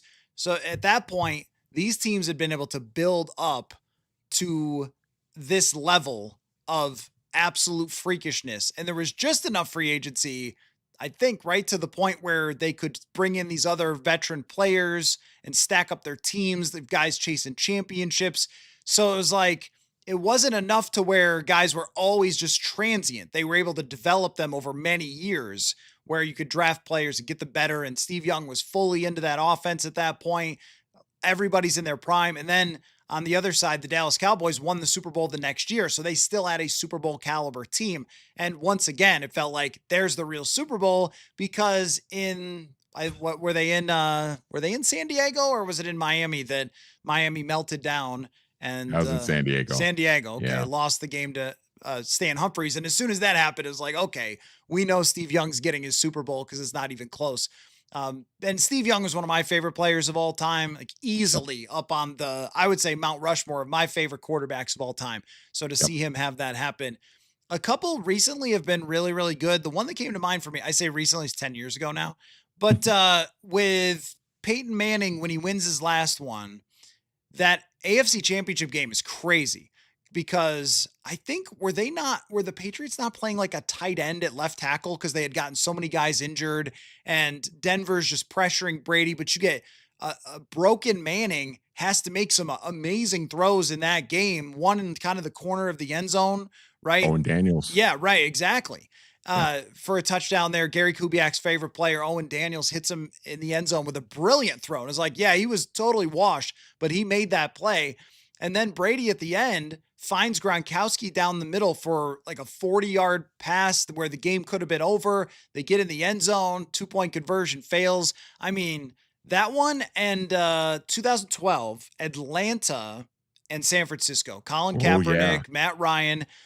Atlanta gets off to a huge lead. Matt Ryan throws a pick. Matt Ryan fumbles and lets San Francisco back in the game. That's like Frank Gore. They were running some weird pistol stuff with like a Bruce Miller at fullback. Randy Moss was actually big in that game. Yep, you were going to say that. I know it. Mhm. And so Moss was huge in that game. And it was like, this is crazy. This is crazy. Like, cause Kaepernick was still kind of just emerging onto the scene at that point. And it was just a wild game. Comes down to the very end and they can't get in the end zone. So couple of ones that have been a little more in recent history. Amazing for me. Yeah, another one as you were talking about that too, I thought about Packers Seahawks 2014. I mean, Russell Wilson is having the worst game of his career. I think he threw 4 picks in that game. Yeah. Just awful. I remember I went on Twitter at that time. This was when I was very active on Twitter, and I was ripping Russell Wilson a new one because part of it because I was obviously rooting against the Packers, and I'm just like ticked off at Russell Wilson because like, dude, you're giving him this game. Stop it. Make some more plays, that kind of thing. But then it was a fake field goal touchdown pass from Yep. I think was it John Ryan, the punter that threw Yeah, it was that the pass punter, to like yep. a Gary Gilliam or something. It was like a backup defensive lineman who catches the touchdown on a fake field goal that kind of sparks the comeback for Seattle, the touchdown run from Marshawn Lynch, and then I think it was Jermaine Kearse who caught the touchdown in overtime from Wilson. And to the win it. onside That kick was that they the onside kick, bumbled. Brendan Yep. Brendan Bostic, right? Yeah, Yep. that's that one up. Yep. There's a lot of them. Was Sanford or not San Francisco? Was Pittsburgh, Indianapolis? Was that the AFC Championship game where it came to in '95, where it came down to the helmet? Okay, it was. That was because I watched that game back not too long ago. I watched NFL Films breakdown of that game, '95, where Harbaugh throws a Hail Mary, but remember, there's no review at this point, and it looks like the guy's got the catch, but there was a referee standing right there and saw that it was no catch, game over, and that was an absolute war, and that was Harbaugh's best shot by far. I remember the close-up afterwards. NBC shows a close-up of Harbaugh, and you can read his lips, and he says, "I thought he caught it." Yep. I remember that too. Yeah, that was an all-timer. Well, let's hope we get some all-timers this weekend because it doesn't always work out that way. A lot of times in history, there have been blowouts, so we will see. But Manny, as always, thank you for your time. The next time we talk, we will know who is in the Super Bowl, my friend. So I appreciate it. I love championship weekend, and hopefully we just get two great games on Sunday. All right. Football.